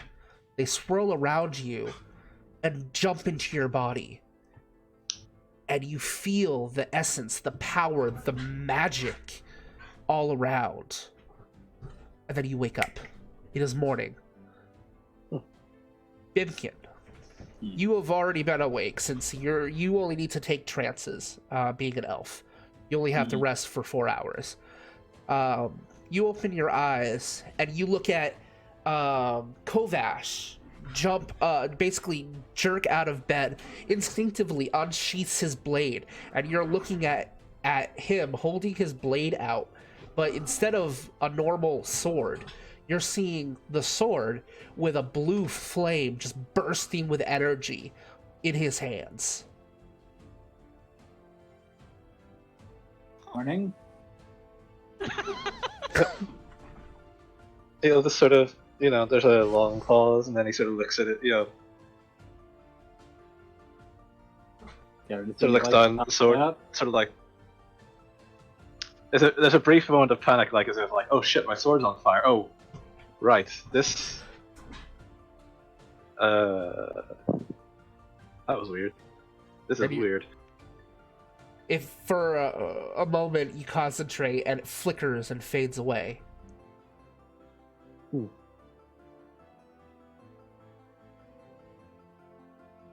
you guys sort of tell me about? I had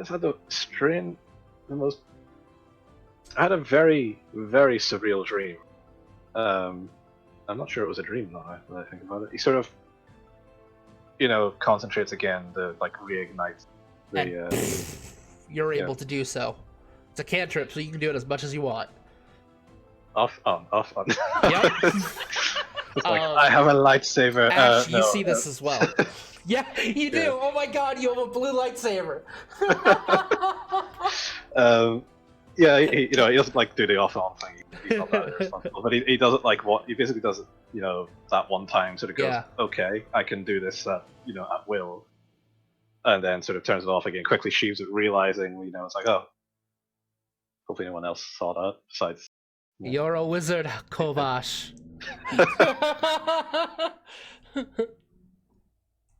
I'm a what? I can't be a wizard. No, literally, I can't be a wizard. It's heresy. Yeah. It's like, oh no, sorry, I meant you're a lizard. No,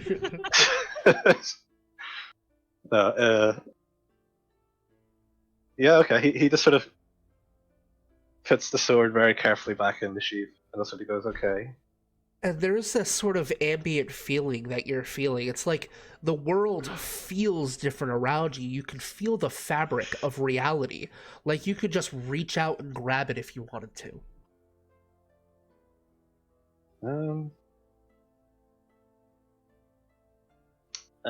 He's not going to try and reach out and grab the fabric of reality because he feels like that might be unwise. But he certainly something feels different. I don't quite understand. But okay. Do you need to eat something? That like stomach growl or something like that. It's like, yes, that is exactly one of the things I need right now. Right. Well, let's get on that then. Okay. So for brevity's sake, we'll say that you guys go downstairs, you get yourself a breakfast, get yourself a nice meal. It's actually on the house because of connections that you have just made, so you don't have to mark down any of your money expenditures there. And we'll say all of that goes by. You get yourselves dressed, bathed, and anything that you need to do in preparation of whatever you're going to do for the day. So at that point, what do you guys do? My God. Ooh. Are they gonna make Ash take a bath? Uh, Oh my God, are they going to try to brush her hair? they're probably going to have to make her take a bath because if she's going to pretend to be a halfling to sneak into this place, and they're going to if some child height person comes up all grubby like, they're probably going to put two and two together. So what are the chances of these guards recognizing Ash? From what she was telling you, it sounds like that Miss Vale doesn't actually hire the guard. He hires mercenaries. Okay. So it's very possible they won't know any of you. This works in our favor. Which in and of itself is pretty suspicious. Right. Why wouldn't he just use the local guards that he already paved? Yep. That's some shitty shit going on there. Right. Well, we should probably talk about our course of action wherever we plan on talking about that. Probably best not to just sit out in public and talk about it, but Hey, you could go back up to your room if you wanted to. You could wherever you want to do it, really. what's the expectation of privacy at the timid turtle, whatever? This time of day, there's probably not a whole lot of patrons because taverns are generally more popular during, the wee hours, of the night. Where Right. it's like it's during the day. There's not a whole lot of people looking to get drunk this early. Maybe the local drunk, but he's not gonna Right. comprehend your presence anyways. Yeah. Well, let's go there because we at least know there's some friendly people there. Okay. Right. All right, so the three of you head to the Timid Turtle, and the door opens up. You see Damu is getting ready for the day. Kind of looks over. It's like, oh, well, hello there. Do you need anything? Just setting up for the day. Feel free to take a seat wherever. Okay. Good morning, Damu. Good morning, Ash. E. And you look, and the bar is absolutely empty. I'll opt for a table kind of further from the entrance. Sure. Give us a little bit of warning. I don't want some guard to walk in for a glass of water or something and have them immediately over here. I So hear how you. are we going to do this whole overthrowing the government? So yeah, kind of further away from the door. Okay. All right, you take a seat, probably by the hearth, and it's still got embers from last night. He hasn't restoked it, but it's warm enough. He'll come over as you're sitting down and put a couple glasses of water with a pitcher, and he'll actually put a couple of bottles of meat in front of you to sip on if you want it. And he doesn't even really ask if you guys want anything. He just expects you to know at this point if you need something, just ask for it. Right. Okay. And the floor is yours if you want to role play. All right. So, thoughts on first course of action?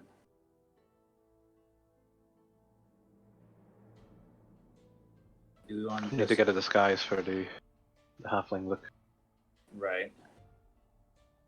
Are we just planning on sending her in there? Like, we need to figure out the, We need to get the code. That they're using. yeah.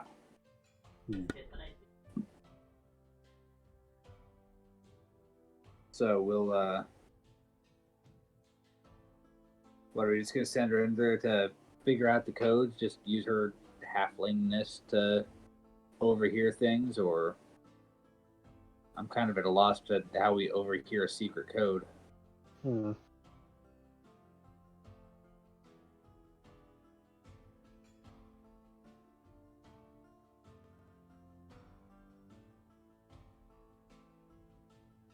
We'll have the keep an eye on the place to see whenever a shift change occurs. I guess that's whenever they would speak the code. Right. Door. So we need some way to be nearby within earshot, and I can't imagine they're going to be shouting it out, so we'll have to be pretty close. I can try to sneak my way in and hear it. I don't know how much cover there would be for me to hide, but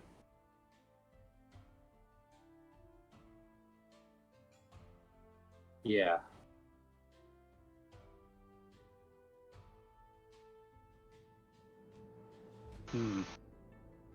Well, if we get the disguise, and then he'll point to the cloak, the elven kind one. Mm-hmm. Which say, I tuned to last night, by the way. Okay. And say perhaps we could make use of this. Yeah.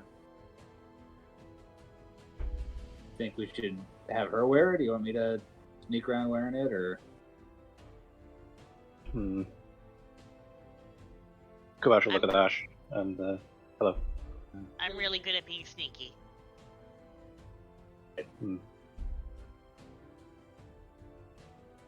Like if we have Ash disguised as a halfling and give her the cloak as part of the disguise, and then she can sneak around the place to try and get near us for the code, and then, or you know, the pattern. That's the problem. She said it was a pattern, it wasn't just one code.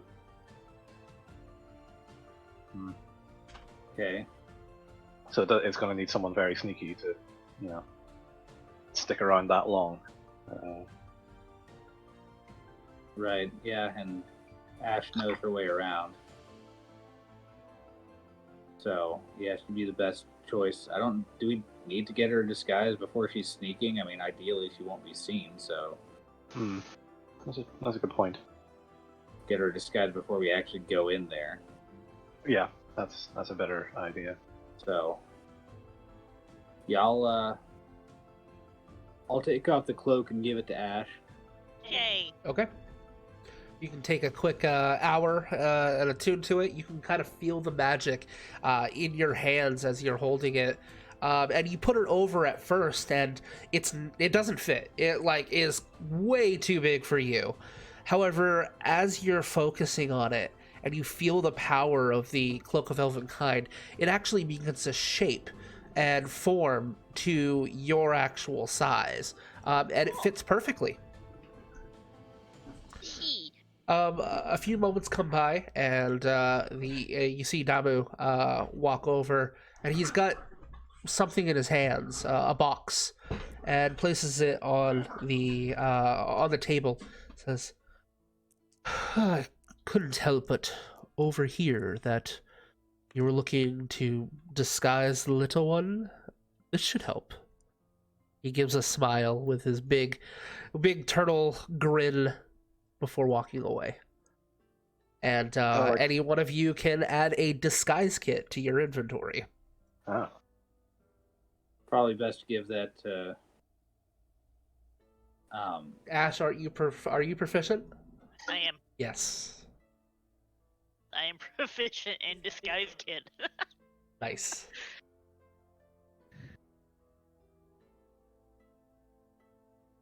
Okay. Yeah. We'll worry about using that again when we're actually sneaking in. Ash, do you know anything about this place? I mean, you're from here, so. What do I know about Mistville Manor? Okay, so you know that there are several hedges on the outside. You don't have to roll. You've been on the outside. There are several hedges which you could definitely use as basically cover before you actually get to it. There are a few bushes, a few rocky areas that you could hide behind within close vicinity of the door. The door itself is you've kind of seen people like kind of hunched down, and there is like a sliding window where it just reveals the eyes, so they can see someone come in. And there are several places that you could hide. Even if you hid as a group, you would be able to all hide in that area and probably be able to hear or overhear what is being said at the door. You know that the manor is about 3 stories tall. There's a ground floor, there's a second floor, and presumably an attic. And you have heard strange noises come from the house on occasions. That's about everything you remember about the manor. I'm going to relay all this information to you guys. Much Okay. more condensed. Lots of places to hide, lots of bushes. Weird noise. I'm not exactly the most subtle of people, so perhaps I can stand back and allow. I can be pretty sneaky, but I don't know. Do we want to have 2 people go in, or do we want to just have as few people go in as possible to lower the risk of being found out?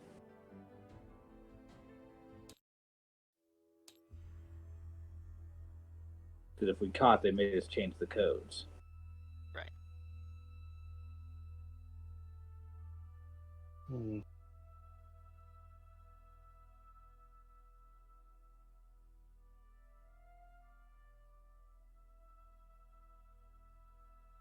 So it might just be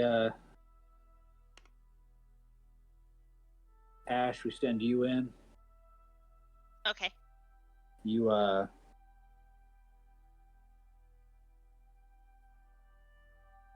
monitor it, get back to us, and we'll figure out where to go from there. We'll Okay. find something out here to do that'll be productive. Yeah, because if she does get caught, she'll be disguised later anyway. So, assuming they don't. I mean, if she gets caught, they'll probably just assume it's she's just a child playing it. Yeah, just Child games. If I That's cry, my they hope. usually let me go. Yeah, there we go. We'll play to their we'll play to their ignorance in this particular scenario. And if it does turn worse, just kind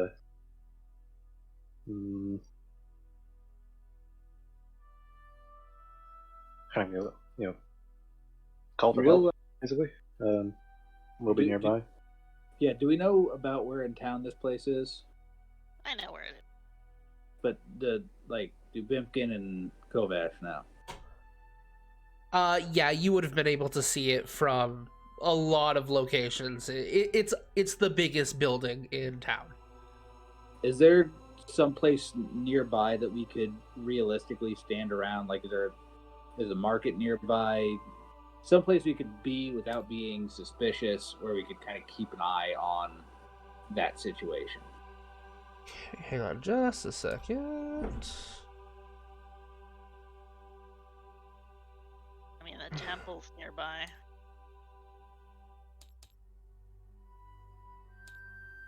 Why are you doing this to me?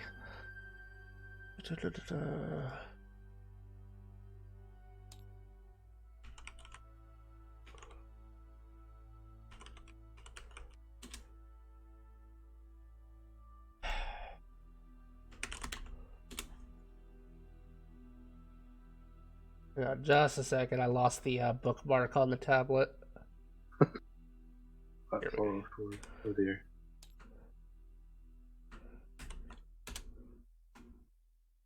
Here we go.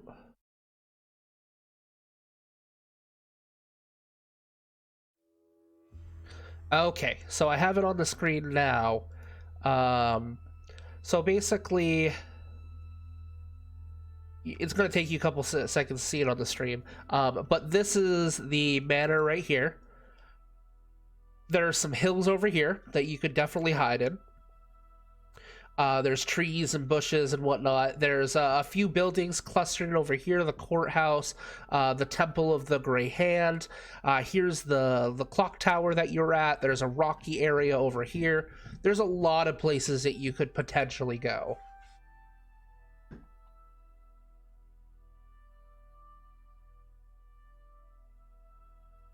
All right.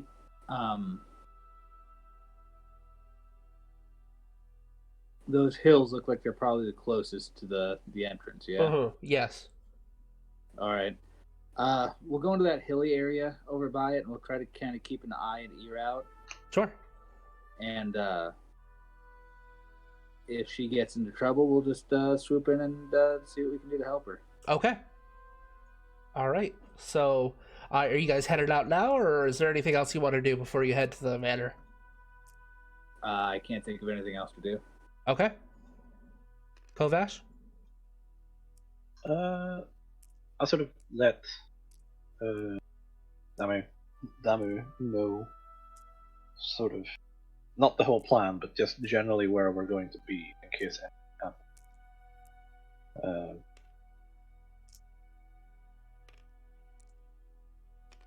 Okay. And head off with. Damu will nod his head and give you a wink as he heads outside. And you'll hear him begin to speak up loudly. Hear ye, hear ye. For the next 3 hours, I'm getting rid of some of my excess stock. So, until then, drinks are on me. And he continues basically saying that over and over again as people begin ushering themselves in. He's basically creating a distraction for you guys. Okay. Yep, we'll file out.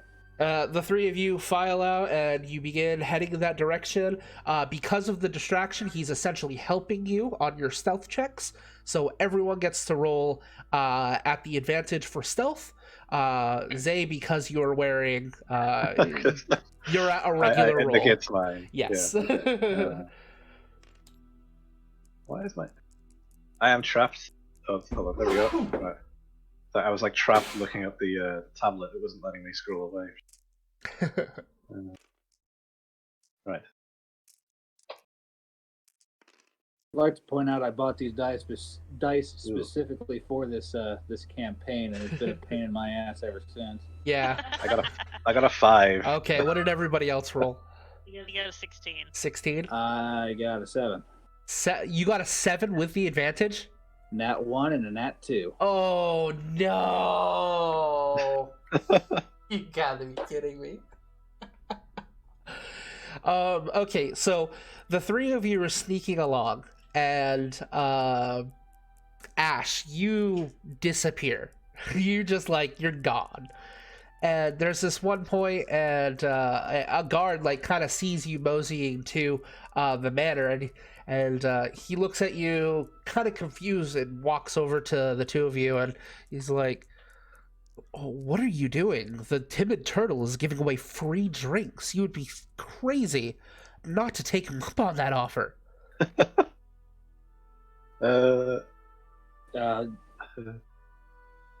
We're already been to the timid turtle. Make a deception check. I just came from the timid turtle. That's true. We did have some meat. We did go have some ahead and meat, so there would be like meat on our breast. Yeah, make a perception check, a persuasion check. Then, yeah, you're telling the truth. Actually, I will it's the aid exact him. same check. It's a Can little I bit of. can I hit him on the persuasion? Yes, I will allow that. Yes. So, Bimkin, you have advantage on this Kovash roll. burps. Okay. Kovash burps a big meaty burp. Or Perfect. something. Yeah. Perfect. Because advantage has helped me so much so far.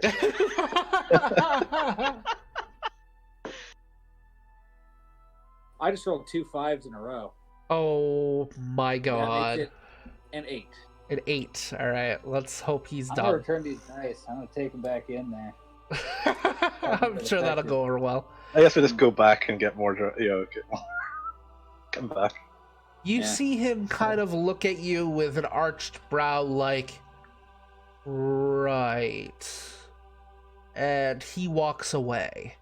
But he seems kind of suspicious. These guys are. What do you guys yeah. do? Wait until he gets out of sight and continue on. Okay. Unless We could like go detour right off to those hills, I guess, to make it look like we're just gonna go chill Sure. on the hill or something. So it's like, yeah. Okay. Go ahead and make another stealth check. See if you can lose him. Okay. But he is kind of keeping his distance. I take it I'm rolling out disadvantage now because of the. Yes, you no longer have the distraction, so you are at the Okay. disadvantage. First Bimkin, roll. you're gonna roll too. Yeah. I got a 14. Okay. I got a 16 and an 8, so I got 10. 10. Okay, so average out between you. It's above 10 this time. Yeah. Double digits. You're fairly Good stuff. certain you're not being followed. So you head to the hills and you just kind of camp out. Meanwhile, Ash, you kind of get to the manor and you duck behind some of the hedges and are kind of peeking over, waiting for something to happen. About 2 hours go by and you are bored. So bored. But then someone walks up to the door. And This is what I was waiting for. yes. Walks up to the door. And I'm going to have you... What's your passive perception, actually? 13. Okay, so you can hear this. The person, the mercenary-looking guy, he looks like a half-elf. He's got a pacification bracer on. He's wearing, probably leather armor. He's got a sword at his side, and he's got a bandana over. He does not look like a guard. He looks like a mercenary. Walks up to the door. The little eye slit opens up, and you hear the guard from the inside say, 6.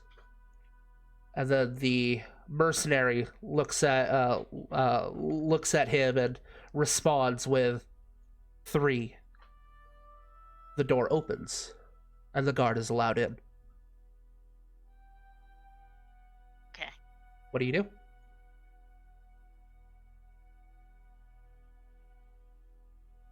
To ascertain a pattern, we need to obtain more samples. Do you wait longer? I will wait longer to see if something else happens. Okay. She's going to be bored! Okay. Another 10 or so minutes go by, and a shorter person, looks like a halfling, walks up to the door. You see the top eye slit open up, and he kind of looks around. You see the eyes shifting around and doesn't see anything, closes it, opens up one towards the bottom, specifically for people who are short. Looks down, and you hear the voice call out, 12. And you hear the halfling respond, 6. The door opens, and the person is allowed inside. What do you do?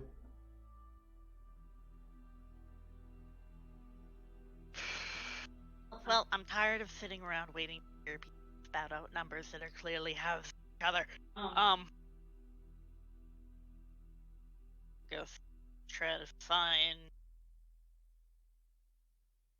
Kovash and Bimkin. All right. As you're heading away, one last person walks up to the door. Do you stay or do you continue? I'll stay.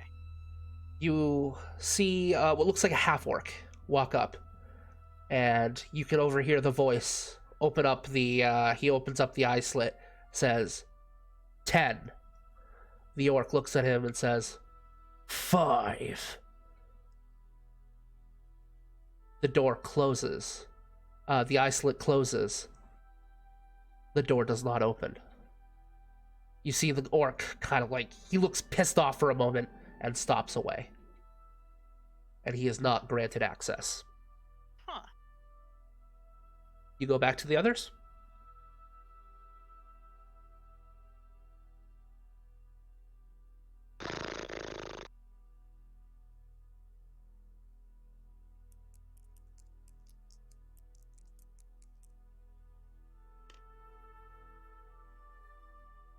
Are you rolling something in particular?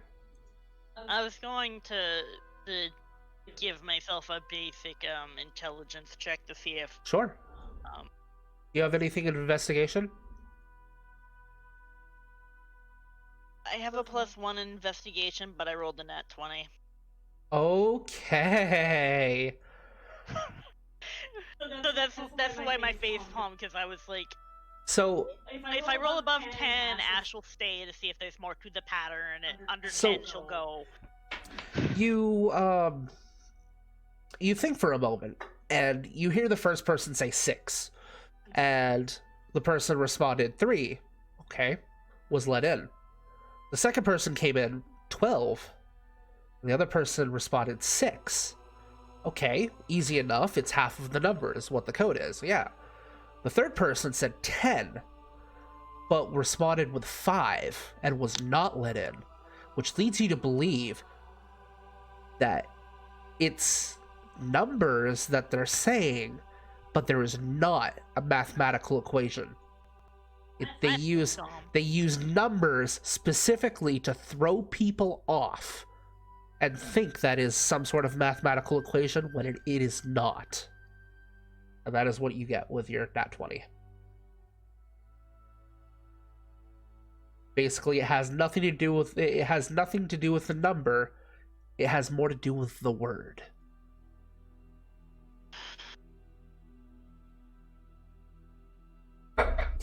What do you do?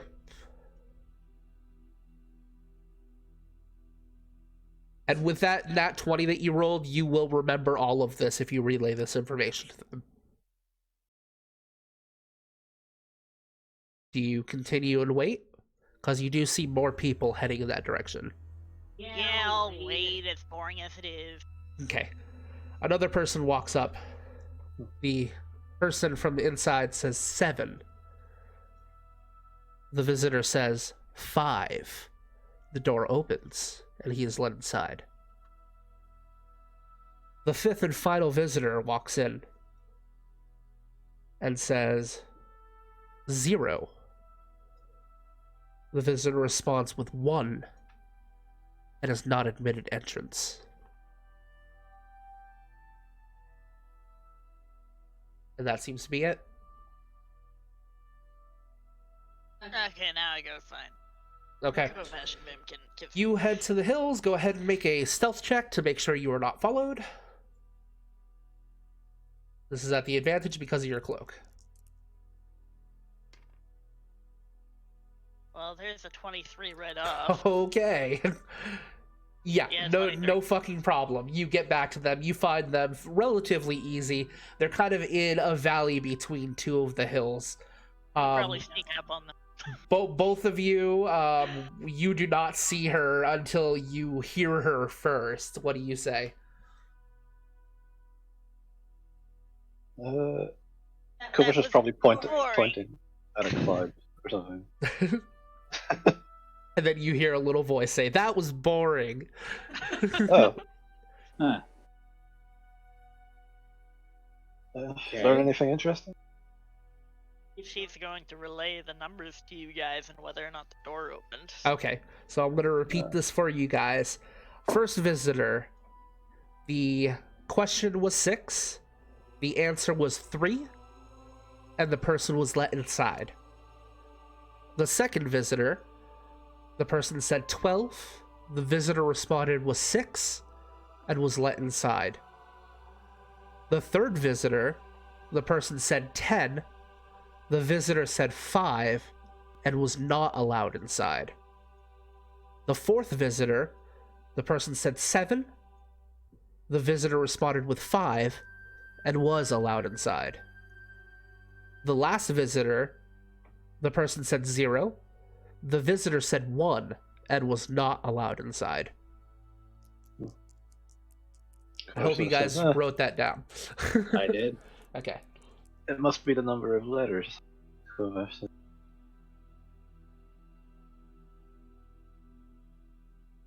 That makes sense. Yeah. Yeah, that looks like it makes sense.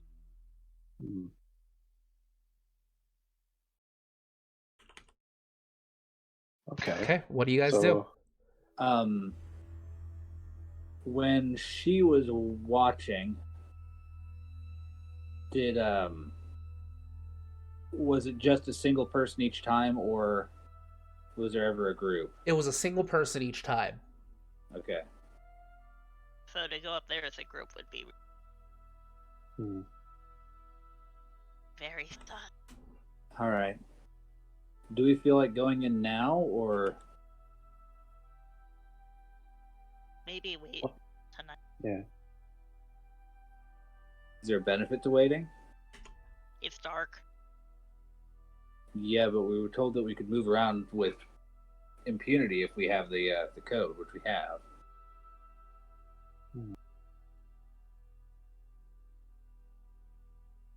In case things do go wrong, I do think maybe having the cover of night would be good. Okay. In case. That's a good point. Okay. Because we need to leave in a expeditious manner. Okay, and I'm willing to elapse time. So, what? How late would you guys like it to be? When it gets dark, I think. Okay. Whatever time that is. So we'll say like 8 in the evening. Yeah, it's fairly dark. Yeah, we'll say 8 is probably a pretty good time. And during that time, we can like work on getting Ash like cleaned and disguised as it happens. Okay, Ash, go ahead and make a disguise kit check, which will be your charisma modifier plus your proficiency bonus.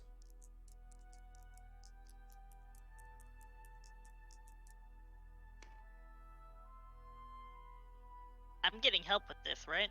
So advantage. Yes, you are getting help, so you have advantage.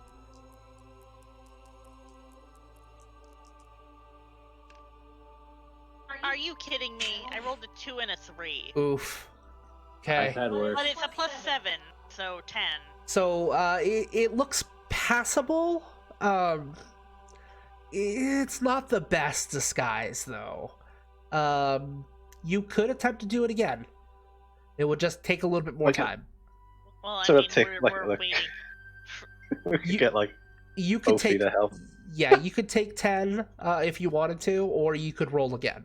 And it's basically just gonna be like another half hour. You're not really stressed for time here, so. Right. Yeah, Kovash we would were suggest just- that maybe we go and ask Ophi for an actual like halfling, Sure. clothes or something like that, so that There you go.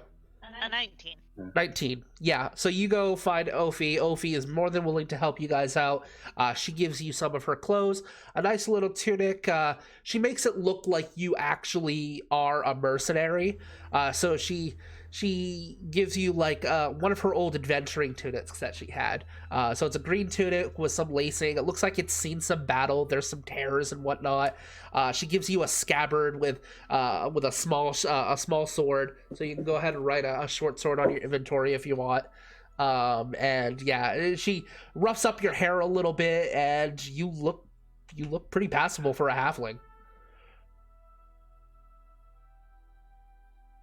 All right, and the three of you will head towards the manor, but not up to the door, like you said. So Yeah. who wants to go first? Cool. That's what can. this. Oh, sorry, no one else is saying anything. That's fine. If Bimkin wants to go first, he can go first. Kovash can keep an eye on things from here then. Okay. Yeah, I'll go first. Okay. You head up to the door, you knock, the door slides open, the eye slits, and all you see is a greenish skin tone with two yellowish eyes look at you, and you hear, 13. Start him off with a hard one. 8. The door opens, and you are allowed in. Walk in. All right, who goes next? Kovac will suggest for Ash to go next. Okay, Ash will go up. Okay. And come the You knock on the door, you hear a sliding as it looks out the top. Gosh damn it, fucking short people. You see the eye slit open up, and you see the green skin hunched over, looking at you with those yellow eyes. 4. 4. The door opens, and you're allowed in. E. All right, last one. Kovash walks Kovac. up. Yeah. Okay, you walk He'll up. have he'll give himself like a big, grin, so that's the first thing the guy sees. Yeah, big opens dragon, up the door. dragonborn teeth. Sees the snout, kind of positions himself so he can see up at you, and he says, 1. 3. The door opens, and you are allowed in. And that is where we end tonight's episode. Yay! All right, that was cool. Yeah. Okay, so yeah, We're in. you guys are in, and we will pick up that next week. So before we conclude the actual session, we'll go around the table, and you guys have a possible 8 that you can gain. So you could possibly get to level 5 if you get all of them. I think you're 2 in. No, you won't be able to get to level 5 because you would need 12 to get to level 5. So you can get to level 4.5 basically, because you have 2 already plus 1 for the recap, and yeah, so you got 3 so far into the level, and you can get a possible 8. So we'll start with Zay. What have you learned? That was it Mistveil Manor? Yes. Yeah. Mistveil Manor has terrible security. Like, oh boy. But to be fair, she nat 20'd and got both of the clues. That is true. She got both of the clues. E. Okay, so there's all right, we'll go with Uba. Oh, I'm sorry, Bimkin. I'm gonna try to use your names. That's 6 1, half dozen of the other. I've learned that Kovash's sword sometimes explodes when he sleeps. Well, that's one way to put it. Yeah. That sounds like a personal problem. Hey, you didn't say It was a personal. very interesting dream. All right, Kai, what have you learned? Ash has learned that apparently she can get wings. Yeah, absolutely. All right, Kovash. Learned what Kovash has learned what a hound are. Yeah. All right, Bimkin. And he thought they were just made up. Yeah. Give me a second. That's what I was gonna say. Well, seriously, that's I was gonna.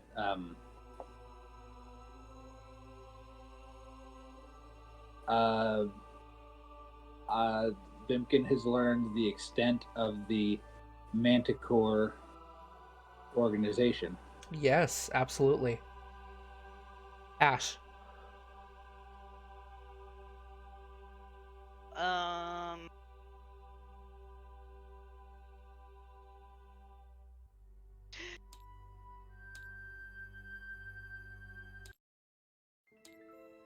The first thing that came to mind was Ash has learned that people in town have been throwing midnight parties without her. I'll allow it. I'll allow it. She wants snacks. All right, Kovash. Hmm.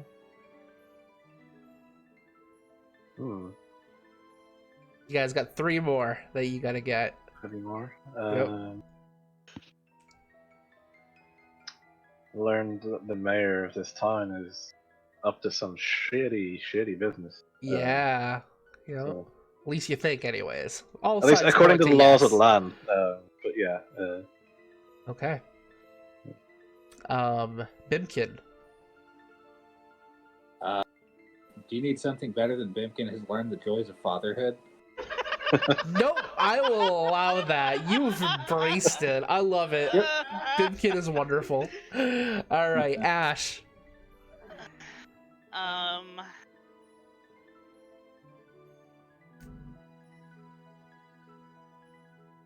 Let me see.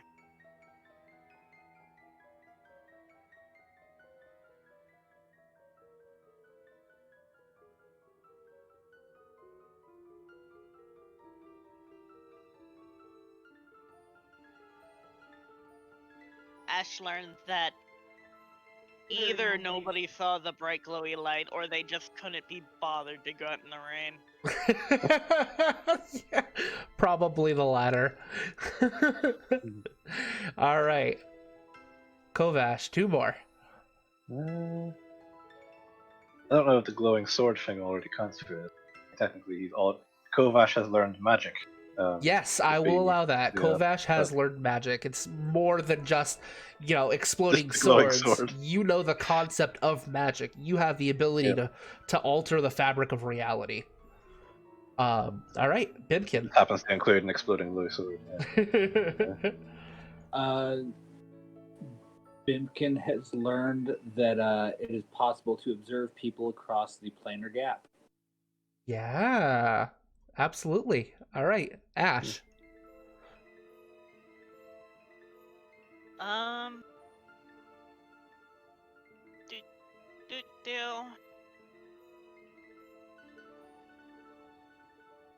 just had one. Where did it go? I have learned as a player that Ash isn't opposed to randomly grabbing chiming balls of light. All right, last one, Kovash.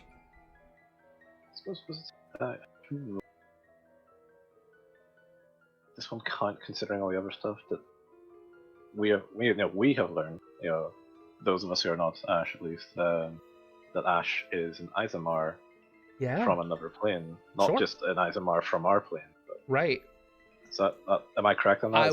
I will allow that. Yes, I will allow that. Yeah. Okay. Bimkin, last one. Bimkin has learned the basics of baking.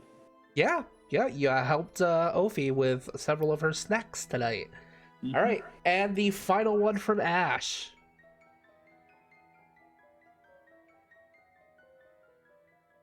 Ash has learned that apparently there might be something in the mayor's house that can remove his back brace. Right, very good. All right, that's going to be getting you guys to exactly level 4. You can, so you can go ahead and mark that on your character sheets. Go ahead and roll your HP increase, and we'll do the level up throughout the week. Okay. So that'd be checkpoint milestones back down to 0 now that we're exactly at level 4. First. Well, wait. Because you were at 2. We were at... The one from the recap counts. Counts towards that. And basically I factored that in. So technically you could get 2 more checkpoints if you wanted to go through one more time. Or 2 more times, I should say. Well, no, I'm confused because you said exactly level 4 when we're already level 3 and we only need 1 checkpoint to get there. Yeah, we did need 2. Oh, shit. You're right. So sorry, to get to level 5 is 8 checkpoints. So you are halfway into. So you're 4 out of 8. Sorry, that's my bad. 4 out of 8. You guys are level 4. Okay. That's my brain fart. So And we now- only have to roll once for HP then. Yep, just once for We HP. only gain 1 level. Okay. Yes. 7, so that would be 8. All right. I got a 1. So that'll be your hit dice is 10, so 6 is your minimum. Okay.